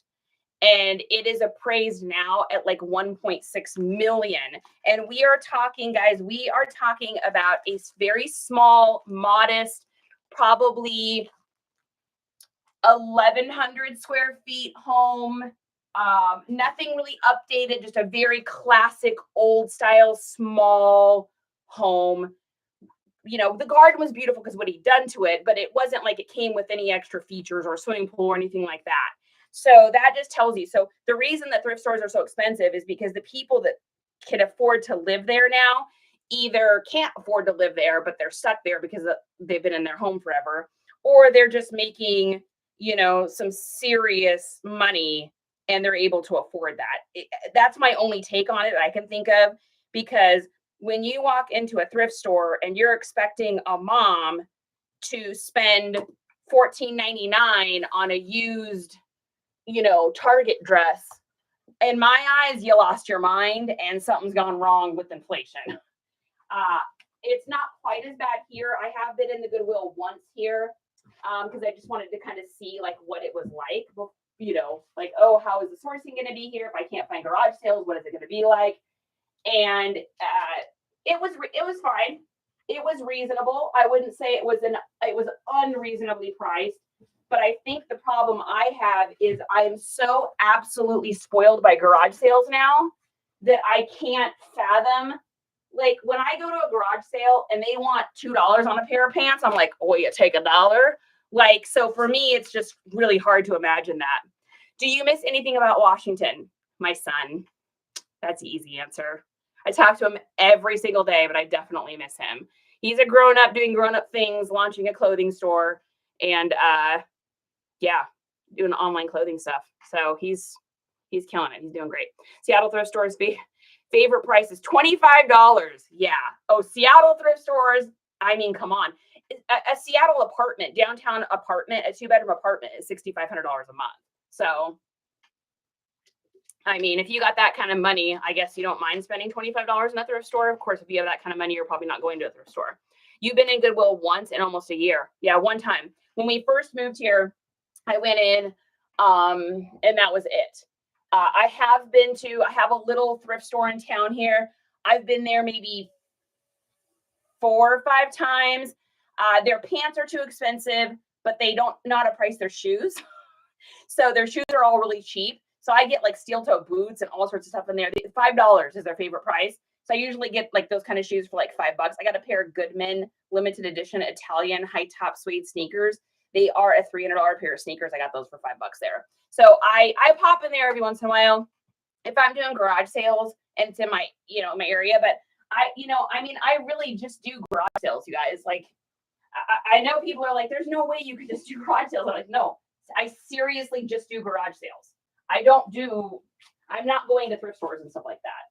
So I know it's like, it's weird to think, but it's all about the early bird and getting the worm, right? And I go out every single Saturday. I start at 7, and then I'm usually done by like, in Washington, the sales would go normally from like 9 to 3 because it gets so hot here. People here start at around 7, and they usually go to like around 1. By 2 o'clock, if I'm rolling up to 1, it's generally closing down. But that's when you can get some of the best deals. So that's it. I mean, I know that's like a crazy notion, but I do all of this just in garage sales. And I have so much stuff because I buy so much stuff at sales. I mean, you guys saw my haul video from Saturday. It was bananas. Now, this Saturday was unprecedented because I ended up going to 122 garage sales. That's like, and that's insane.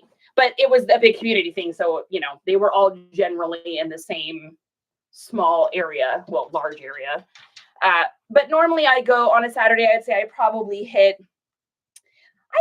45 is probably, someone asked that, like, how many do you go to? I would say probably 45 is, I think somebody asked, I think I saw that, what I normally go to on a Saturday. I used to, in Washington, I was going Friday and Saturday because there was just so many less of them. Or I shouldn't say less sales. I should say a shorter period of time. So a lot of people would just do them on Fridays because you have a lot of retired people in that area. So a lot of people aren't working. Whereas where I'm at now, I would say this is more of like a family area.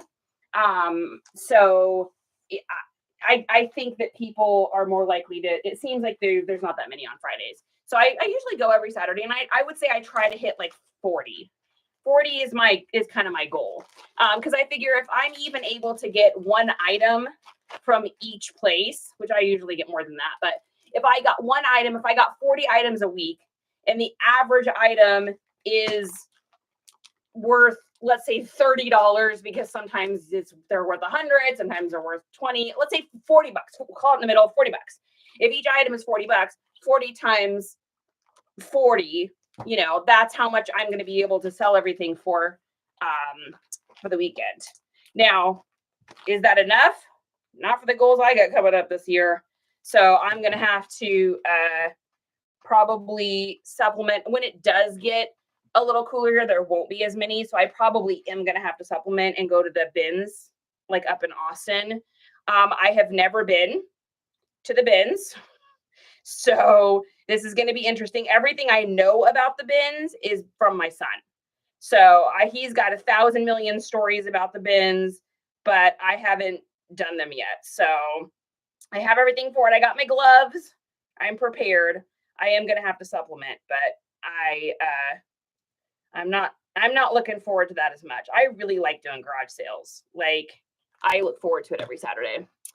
Did you say 45? Yeah. I mean, if I can hit more than that, I try. Like, I try to get in like at least 40. At least 40. Like, if I can get like 60 in on a weekend, I'm stoked on that one. How do you find where the sales are? So that is such an interesting question, actually.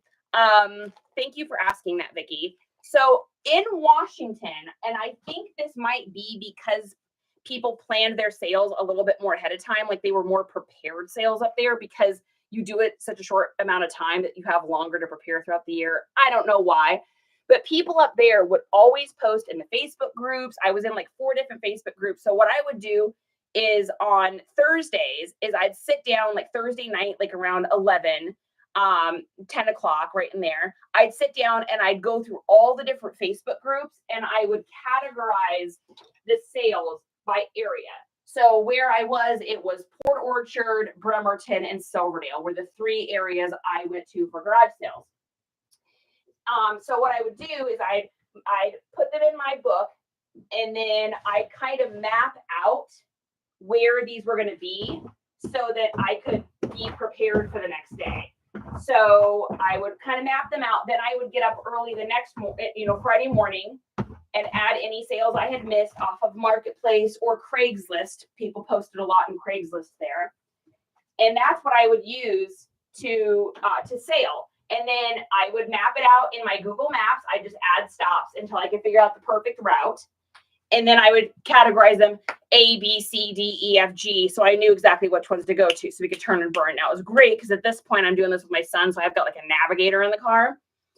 And we turn and burn all of those. And then we do our tangents, which were people that hadn't posted online and just had like garage sale this way. So we would hit a lot of those. And then on our little book, we just write tangent because that's how I keep track of like how much I spend at sales is I write down like next to the address how much I spent, or I write tangent. Anyways, you don't need to know about all that. But up there, that's how it worked. Now here, people don't seem to plan ahead as much. It seems to be more of a, oh, we're having a community garage sale today. I should probably add some things. Oh, we've got a bunch of old t-shirts of my husband's. Let's just have a garage sale. So they don't really plan ahead. So I would say 80% of the sales I go to here are just tangents. So what I do is I've got my book with a Sharpie in the passenger seat, since I don't have my son this year to help me. And Justin runs a delivery company. He works on the weekends. And so he's at home, working. So it's just me. So what I do is when I see a tangent, I'll just pull over to the side of the road. I write down the address, I put it in my Google, and then I go. And then I just hit the ones that I find. Here, it's like there's a couple Facebook groups that people kind of post in. Some people kind of post on Craigslist. But like, I was a little nervous when I started the season because I'd only find like 4 sales. And I'm like, oh boy, this is not good. This is not good. So I was nervous. But then I'd go out and I'd hit 40 tangent sales because of signs on the road. And you just get to kind of know your area, and you get to kind of know like what areas maybe have stuff that you'd be more interested in. So like my favorite sales to go to are someone's 55 to 65 or 70. They grew up in, they had kids in the like, I don't know, 80s, 90s. So there's some old toys maybe. And then also my favorite age group is from like 29 to like 40 for what I shop for, because that's going to be a lot of wives getting rid of their husband's old band t-shirts, clothes that the husband doesn't fit into anymore because he's now got, dad bod.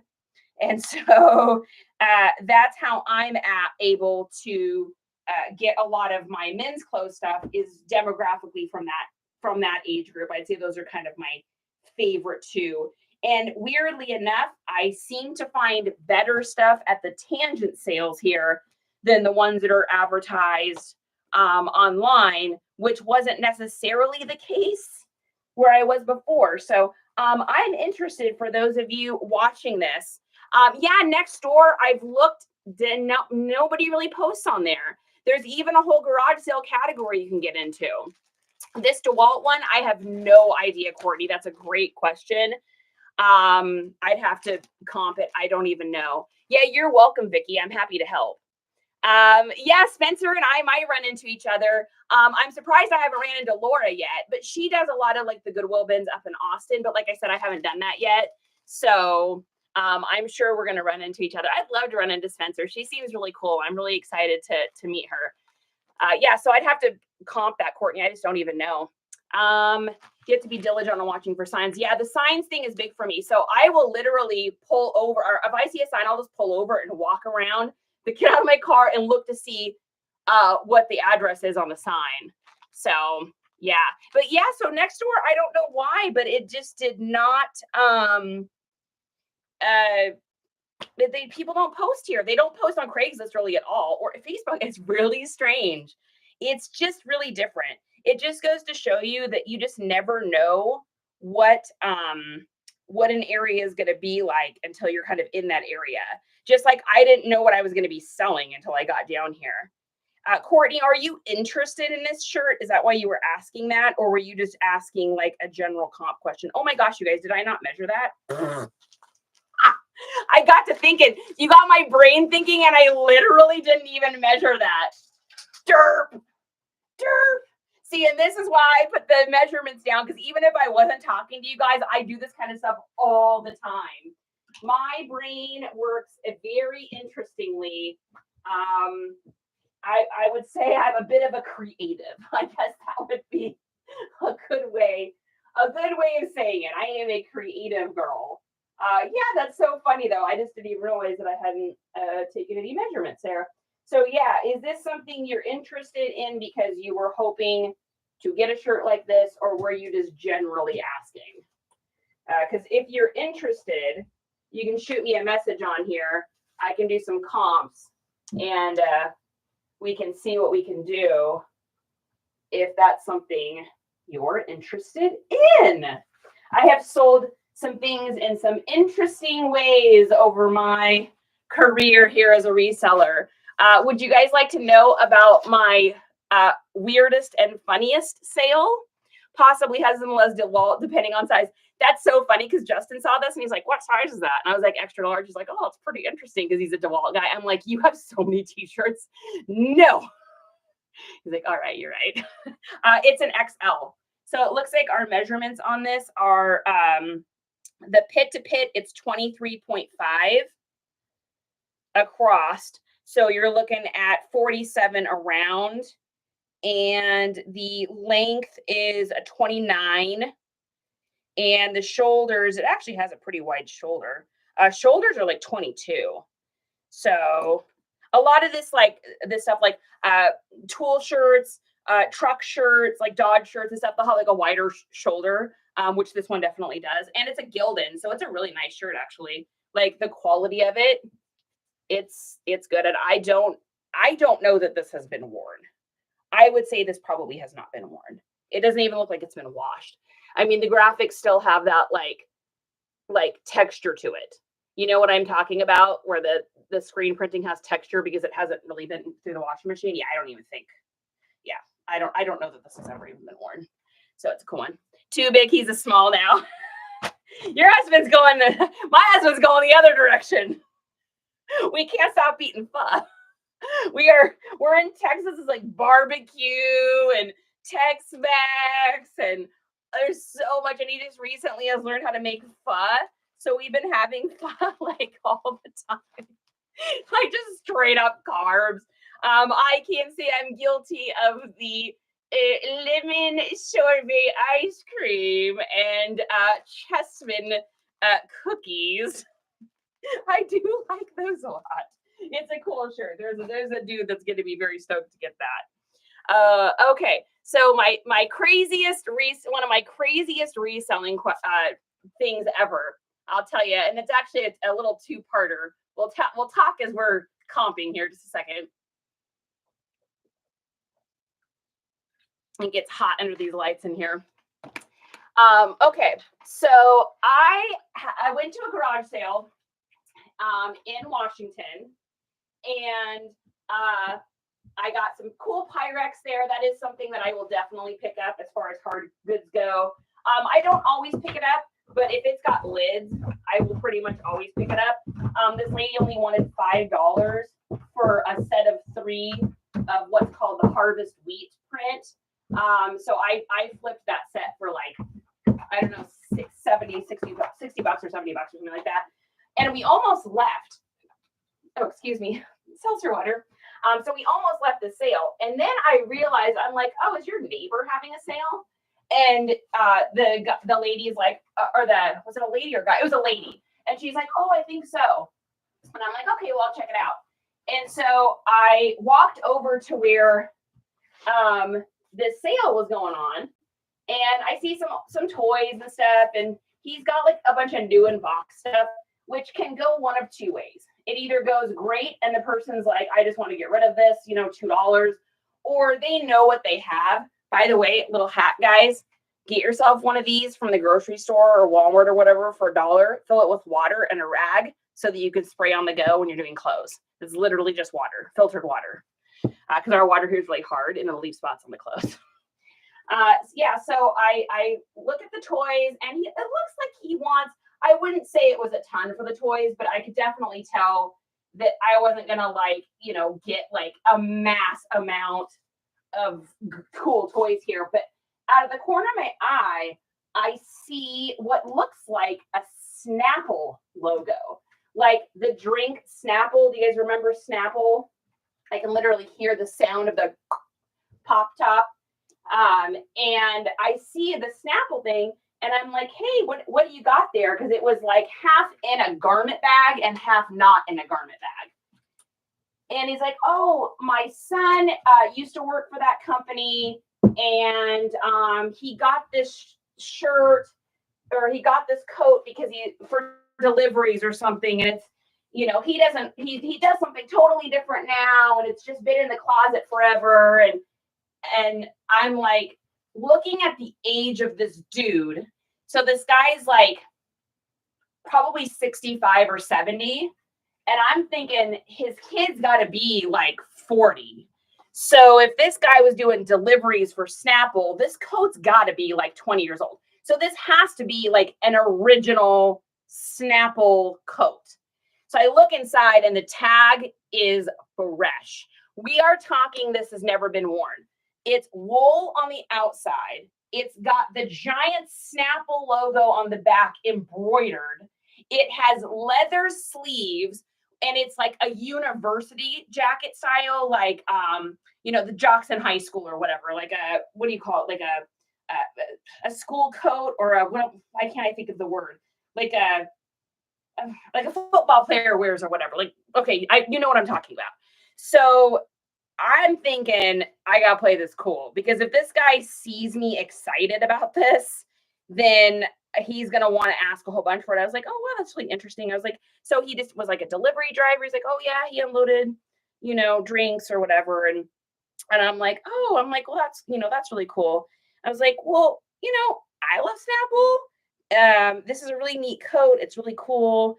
What would you take to get it off your hands? Like, what are you thinking? And then what you do is you do what's in sales. It's called the pregnant pause. And that is when you get real quiet.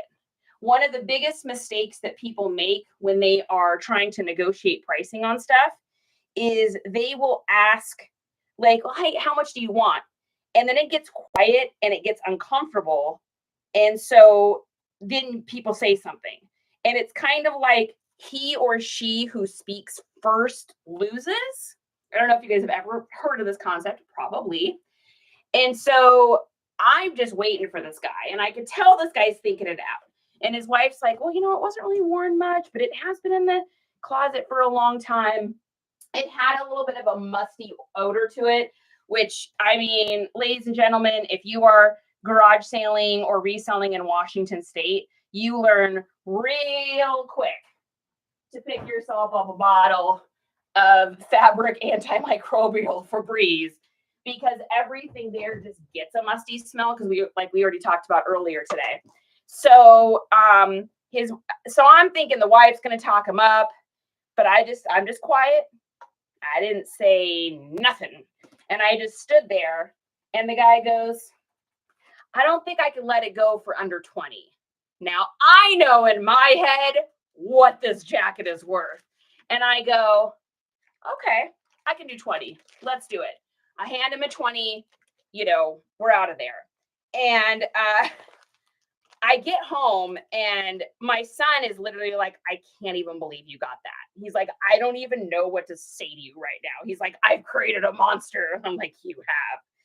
And so I had no idea what it was even going to comp for. I had to just kind of guess. Now, guys, this thing was sick. So I did some research online. I looked up as much as I could, but I really couldn't find anything like it. So I'm like, well, I mean, this has got to be like a $300 jacket. Like, that was about my guess for what it was. Now, I didn't list it when we were in Washington or anything, because like I said, I garage sailed, but I wasn't listing anything. I was just filling up these boxes. So when we got here and Justin started unloading stuff and putting it in our inventory room, which is the bedroom across from here, I had taken it out and set it on the back of a chair I had in there because I wanted the smell to kind of air out. I sprayed it with Febreze and I was letting it air out. So at the same time, living in Texas, y'all know, ooh, I said y'all, I sound like a local now. Y'all know that the bugs here are prehistoric creatures. They're like these huge things that are like, and they are not to be trifled with. So we needed to get a bug guy, but I needed to find a company that was natural and that was going to be okay for the dogs and okay for us and stuff. And so I kid you not, you cannot make this up. This is the universe. I check out the shirt. Tell me that's not rad. So I kid you not about this.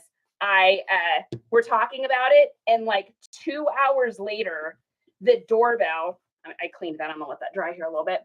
The doorbell rings, and it's guys coming around to ask about bug spraying.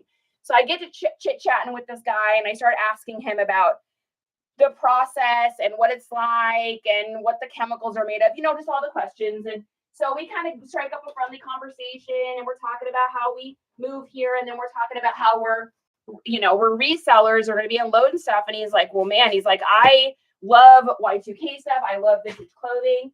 And I'm like, well, dude, then I'm your person. Like, I've got so much of that. So he's like, I'd love to see the shirts. So we walk into the listing room, and I'm getting ready to pull out a bucket of shirts that I think he could potentially be interested in. And he sees that Snapple coat, varsity jacket. Thank you. Letterman jacket. Why could I not think of that? Leatherman. Yes. Okay. Thank you, you guys.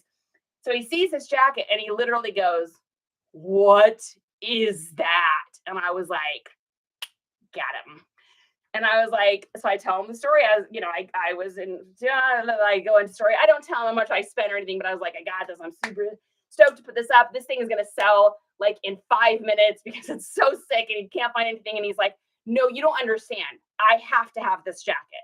And he's like, what do you want for it? Well, I knew that I was going to ask like 300 online, but I knew I wouldn't get 300, because you got to price negotiate and all that kind of stuff. You're going to get wheels and deals. Someone's going to ask for discounted shipping. I'm going to have to pay eBay fees or Poshmark or Depop or whatever. Plus, I hadn't had my store on, you guys, for months because we had been moving and everything. And I didn't have my store on. So my store had been on vacation mode. So I'm out of the algorithms. And I'm like, well, I'm thinking to myself, I just signed up for this bug spray thing. It's going to cost me around $250 for the first like 6 months or whatever it was.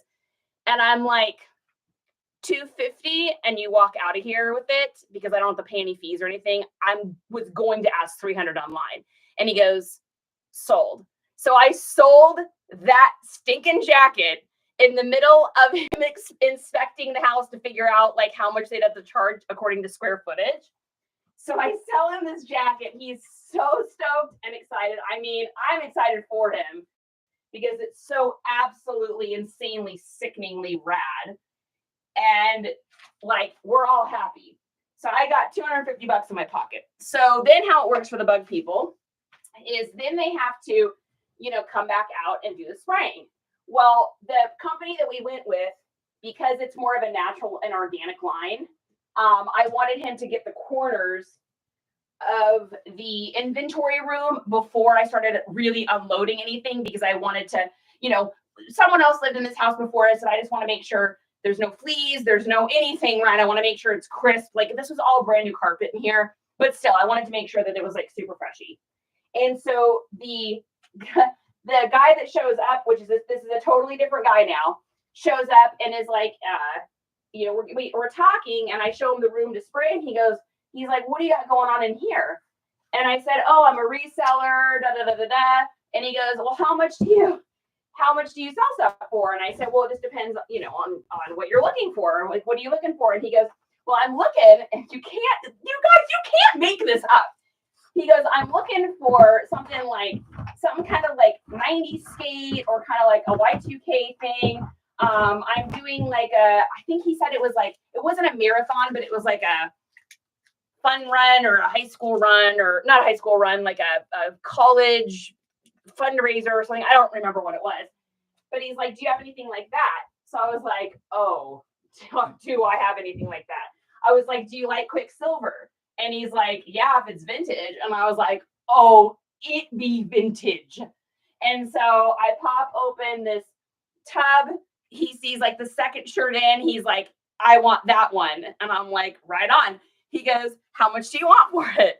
I said, well, I would normally ask probably 30 for it online, but I don't have to pay fees, taxes. I don't have to ship any of this. I don't have to do any of this. After a wheel and deal online, I probably would have gotten $26 for it. So if I don't have to ship and I don't have to do anything and this guy's just going to buy this and leave, I was like, $20 bill right now, it's yours. And he goes, done, and hands me $20. So in a matter of like 8 days between the guy coming and buying the Snapple thing, I made like $270 on a Quicksilver t-shirt I got at that community sale from Deb D'Angelo's son. I got that Quicksilver shirt for $1, and I got that Snapple thing for $20. So I spent $21. We made $270, and I look at Justin and I said, I'm gonna like living in Texas. So that's a little story for you. Hey mermaid. Oh my gosh, you guys. Yeah, super awesome. Like, question for you guys, pop quiz hot shots. What is your favorite sale you've ever had? Thank you, Shauna. It was fun. It made me feel like, okay, I can do this. And it was a great restart because, guys, I had my store off for months. I had a garage full of stuff I had sourced for an entire year. I was a baby seller. I literally had like 4 things on my Depop. I had like 8 things on Poshmark. I had some of my mom's old stuff on eBay that we had sold and got rid of. My listings had gone from like 300 listings down to like 112 because I had just gotten rid of so much of that stuff of my mom's. Or I should say Justin did at our garage sale because it was just stuff not worth bringing down here as heavy and bulky and not worth the money. So it really reinvigorated me. It was like the universe was like, okay, girl, I know you're feeling a little sweaty and you're a little worried and you cashed in your entire business career of marketing to like be a reseller and do something you have no idea what you're really doing. Like, it was like the universe was like, all right, I know it's been rough. Like, here's a little gift so that you can get it going again. So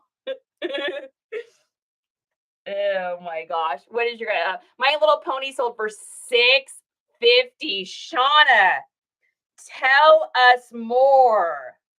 Tell us all of the things. How did you get a My Little Pony that sold for $650? That is seriously great. I mean, it had to have been vintage, right? I mean, it couldn't have been like a new one. I don't know. Maybe it was. I'm not that familiar with the newer My Little Pony stuff. Katie Kaboom. Katie, every time you come in here, all I can think of is my salon, literally, that I owned. My wrists say Kaboom. I don't know if you can see it. This was my shtick. I'm a hairdresser and I own Kaboom, and these are my money makers from the tattoos. So it says Kaboom. And Katie is the girl that opened it with. So it's always like so crazy. Every time I see that, it's like so weird. Christina, I'm happy to see you today. So yes, Shauna, tell us about this $650 My Little Pony. Thanks for the likes, you guys. Oh, we're at almost 4,000. It's because I'm going on tangents tonight. I am a tangent garage sale. That's what I am. I am not a Craigslist garage sale. I am not a Facebook organized garage sale.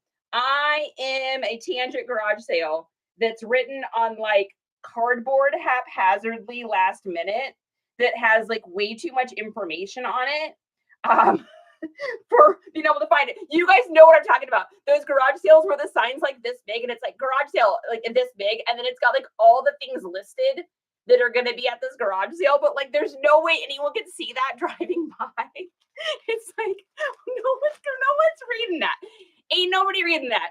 I bought a lot of 80s My Little Ponies for $75. One of them was very rare. Ooh, that is fantastic. Shauna, do you remember which one it was? That'd be good to like let everybody know so that we can keep our eyes out for that because I wouldn't know. I know boys' toys better than I know. I mean, what is girls and what is boys? I'm just saying classically, all of my girlfriends when we were younger all had My Little Ponies. I knew more about a little bit about Barbies, but I knew more about the Ninja Turtles and G.I. Joes. So, Cindy, thank you for the like. Oh my gosh, that's a score. You spent, let's see, you spent $75 on that. Dang. You gotta love those toy hauls, those toy lots. They don't seem to happen that often, but man, when they do, it is like sweet, sweet profits. Man, that Day to Remember t-shirt that I just had up, by the way, is fire. That is going to do really well for us. Here's another fire piece. I got this for $5 at the garage sale.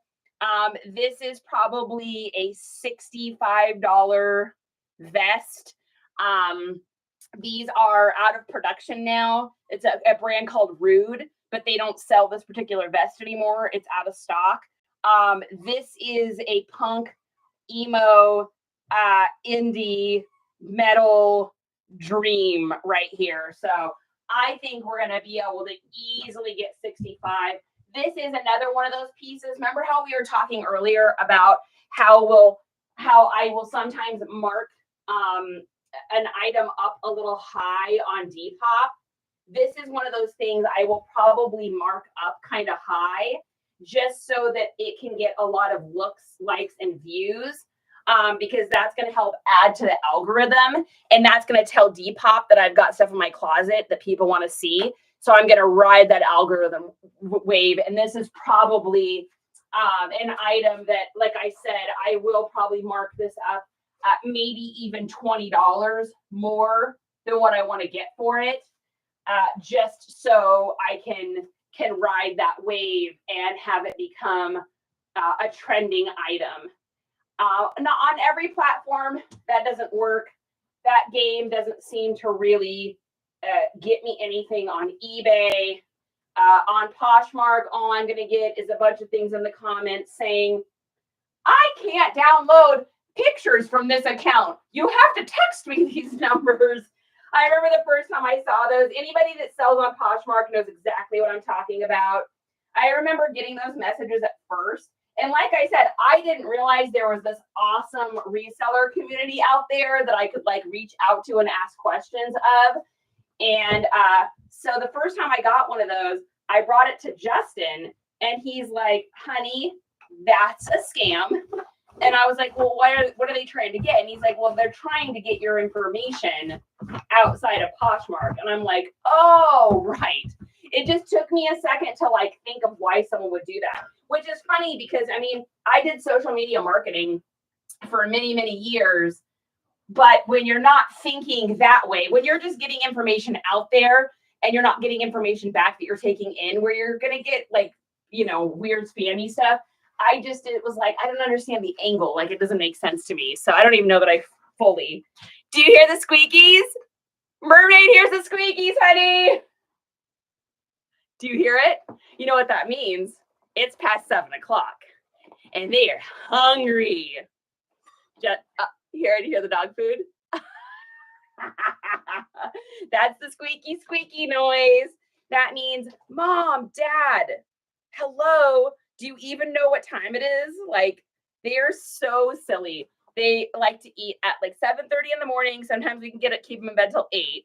And then they eat at noon, not noon 01, noon. And then they usually eat at 7. So it is past time. So the squeaking, when it becomes past time like that, the squeaking gets real aggressive. Oh, wow. This is going to be worth even more. So I was under the impression that this was one of the new Rude vests that was out of production. This is a 2015. This is a 2015. So that means that this is almost 10 years old. And this is in freaking great condition. So I think we might be able to ask even more.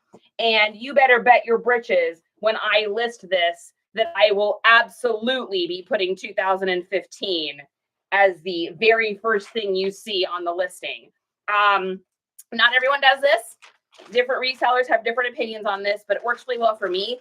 If I have a date on anything, I will put that date first. 2004, 2015, 2020, like, and I have found since I started doing that, because I've only been doing that for maybe 2 months now, on my older listings that don't have that, they didn't sell as much. My sell-through rate now with having the years on stuff is so much better. So that is my thing, and I am sticking to it. They paid $150 for it. Wow. Holy smokes. 99 Space Maker coffee. Wow, crazy. Oh, I love that. I had that recently happen with a Gore-Tex jacket. The style of the Gore-Tex and the year of the Gore-Tex no longer was allowed to put this polymer on the outside of their clothing. It became illegal for that company to do that. And this jacket was like brand new from back before they were allowed. So I can sell it online. The company just can't make them new with this anymore. So it's like a sought after jacket. I paid like $5 at a garage sale for it, and it sold for $140. Like, I love those flips. Those flips make up for the ones where you sell something on Poshmark and they take so much money, or anywhere, and it's like they're like, your profit is $4.03. You're like, well, that wasn't really worth it. Now we're just gonna move right along on that one. That definitely makes up for that for sure. Let's get the specs down on this. So this is a 2015. That's so rad. It's a size small, which is great. This will fit right into that emo niche. I love that. And our measurements were the bottom. Now, whenever you're doing any sort of vest, especially anything jean, it's really, really important that you put the bottom in as a measurement because people want to know, is it a taper? Is it a flare? Does it bow in the center? So very, very important. If you're not doing that, I would highly encourage you to get that measurement on there. That's going to really, really help you out. Yeah, sweet scoops. Oh, that's the mail order pony. Sweet scoops. Okay, so everybody keep your eye out for Sweet Scoops, My Little Pony. I mean, for $650, that's definitely a bolo. We want to all be keeping our eyes peeled out for sure. All right, we got a little Toby Mac. This has got a couple little lines out. Let's see. So I am going to just take a little bit of water here. Like I said, I always keep a little bit of water because rather than re-washing things and going through all that, degrading the the look of the shirt anymore, I just spray a little bit of water from my water bottle. I got a little rag here. We're just going to go over the spot. This shirt smells clean, but yeah, I think I might have to pop it in the wash. I'm going to pop it in the wash. That is going to take, that's a wing of my time. If I'm going to have to spend 3 more minutes cleaning that, I'm just going to have to put it in the wash. Okay. Another one here, we've got a Cactus Man. And this is actually going to be our last one for the night because then your girl is going to go get some of this stuff listed. And I am going to, this has got a big rip in it. Yeah, probably not worth it. Yeah. So, all right, guys, you're going to see me do something. Everyone's going to have a fit. Ready? Be prepared in 5, 4, 3, 2, 1. Not worth it. Stop putting things that have tears in it in the pivotal places. That is a preppy shirt. The guy that's going to wear that shirt is not going. That guy's an analytical guy. That guy's going to college. That guy's wearing perfect pants and his shoes have no scuffs on it. That dude is not buying that shirt with a giant rip that's this long by the buttonhole. Stop putting them in a pile in your laundry room. Who's the naughty puppy in here? I used to be the naughty puppy. Who's the naughty puppy in here that starts a pile in their laundry room of things to fix and do? I did that so much at the beginning. And then I looked at the amount of time it was taking me to do that and the amount of profit I was going to make off of that. I could maybe get, if that shirt was in good condition, $16 for it. after fees and everything, I'm making, $13.50 or whatever. Is $13.50 worth me sitting down and trying to turn that inside out and sewing it and then having to sell it for $11 because it was fixed? No. Now, you got a 1995 tie-dye Phantom Menace Star Wars shirt that needs just a couple stitches. That's a different biscuit because that's a $250 shirt. But for something like that, we're going to take it, we're going to dunk it and throw it. I spent $1 on it, moving right along. All right, so we'll make this one our last one instead. Purple body, pink hair. All right, Shauna, I'm putting this in my memory. Purple body, pink hair, sweet scoops. I also made $40 in a Dr. Seuss book that was banned, drove to town, bought it for $14. If it's the same one I have right now, I have a not as sought after copy because it's a newer copy of it. It's the one with the blue cover. I don't even want to talk about it on here because I am not real sure what the rules are about that. It's not a book I'm familiar with. I got it in a lot of books. It is still sitting in my inventory because I'm not really sure what to do with it because I can't sell it on eBay and I don't think I can really sell it anywhere. And so I'm not really sure what to do. Bought it from a cutesy store, got home listed, sold half an hour. Bam. eBay shortly after was banned, stopped people from selling them. Yeah, books are interesting. So I ran into a bookseller. So I went to the post office as I do 300 times a week. Ooh, this is supposed to be new with tags. Well, we're not going to worry about it. We're going to sell it like it is, and we'll just discount it down because it's got like a little discoloration up there. But I'll just mark it down. I got it for $1. It's got a tag on it, so I'm not going to wash it, put it in the wash or anything. Yes, I'm at I'm at the post office, and there's this older gentleman there. Probably, gosh, I'm really, really not the greatest with guessing ages, but I'm going to go with like 66. He's 66 years old.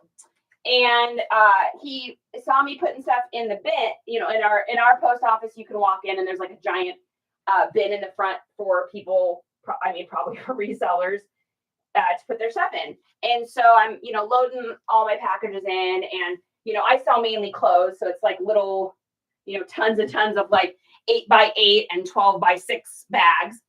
And he's like, do you sell stuff? And I said, oh, I do. I actually sell stuff, online. And he goes, oh, where do you do that? And I said, oh, I do it a little bit everywhere. I said, I do eBay. And he's like, oh, I do eBay too. And I'm like, oh, right on. I said, I do a little bit Poshmark, not as much. Except last week. It was all Poshmark, which was so weird. And then I said, I do, depop is my main one, and mercari. And he goes, depop, what's that?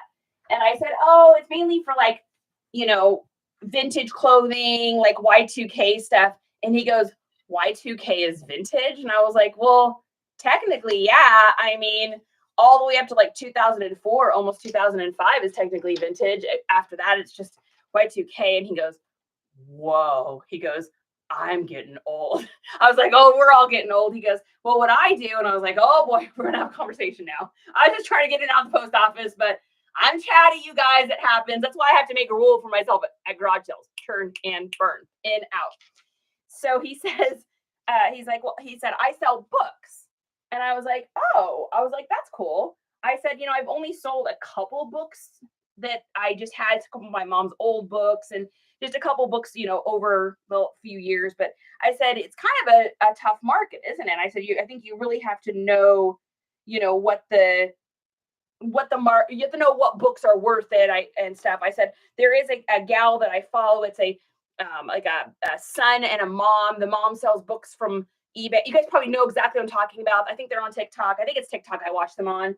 And they just ended up in my algorithm one day. And so I'll stop and watch. And it's kind of cool. She gets books, and it's fun to see the mom and son together doing it, because it reminds me of me and my son and blah, blah, blah. And he said, oh, yeah. He said, I've been doing it for a little over 8 years now. And I said, oh, right on. I said, yeah, I was watching the mom and son. He's like, oh, that's neat. And he goes, I've watched a lot of people come and go with books because a lot of people don't understand which ones to get. And I said, oh, that's me. I said, I would never know or have any idea. he said, and it's tough because the books that you can sell, it's constantly changing. So he said, you'll spend a ton of money on a book, you'll invest into it because you know what you can sell it for, and then it'll get banned off of a platform, and then you get stuck with this book and you're not sure what to do. He said, he said, I've watched a lot of people come and go over the years because they'll buy stuff and then all of a sudden now they've invested, $1,200 into books and they can't sell half of it. So that was just really interesting. It's not something I really thought about too much because, like I said, I haven't sold many books. I think I sold a book to Courtney Love, which is really crazy, but that's a story for another time. And so anyone that sells books out there, I don't know if you guys sell books, but from what he said, it's definitely, it sounds like a tougher market than just doing other standard clothes and stuff, I would imagine. So I don't know. I'm just Chad, and I'm not a bookseller, but that's what I would assume. She says yes. Yeah. Hey Renee, how's it going? All right, you guys. That is enough for me. How many is that? That is one. Let's see. Do we have any on this page too? So I'm just out here filling out my little booklet here. Let's see how many we got. 1, 2, 3, 4, 5, 6, 7, 8, 9, 10, 11, 12, 13, 14, 15, 16. Perfect. So I usually like to get at least 15 or 16 things up. I did get some stuff up earlier today, so I'm not too worried about it. But I want to get those up. We got to get them cross-listed. I got to eat some pho and hang out with the hubs. So thanks you guys so much for joining in. Thank you for watching on the old YouTube as well. And I'll be back on here tomorrow and we'll be hanging out and talking about random things. Oh, tomorrow night too. I Can Hustle and Arizona Pickin' asked me to come on as like a guest person. They do like a show where they bring different, resellers on. You guys have probably tuned into them before. Both super cool dudes. Really excited to get invited on that. That'll be fun. So I don't even know what we're going to talk about. I'm completely unprepared, but that's okay. That's how I like it. And it should be fun. So that is at 7 Pacific time, 9 Central, and 10 Eastern tomorrow. I'm going to be up at 9 o'clock tomorrow. You guys are going to get an interesting charity. I'm jacked up on coffee for sure. And it should be a good time. Should be fun. If you want to get a reminder, if you go to the last post I just put up when we hop off here, there is a little register button and you just can click on it. And then if you do that, then it'll send you a reminder that's going on. I know I rely on those for the Whatnot shows and stuff that I watch because, oh my gosh, otherwise I'd forget. So that'll be tomorrow night on TikTok. Thanks you guys so much for joining in. And I will see you all tomorrow. Have a beautiful night. Thank you for joining me in on the shenanigans of this evening. All right. Bye, everybody. And bye to everybody on YouTube, whether you're watching this live or you're watching it on the replay. If you got any questions, feel free to hit me up. Please follow me.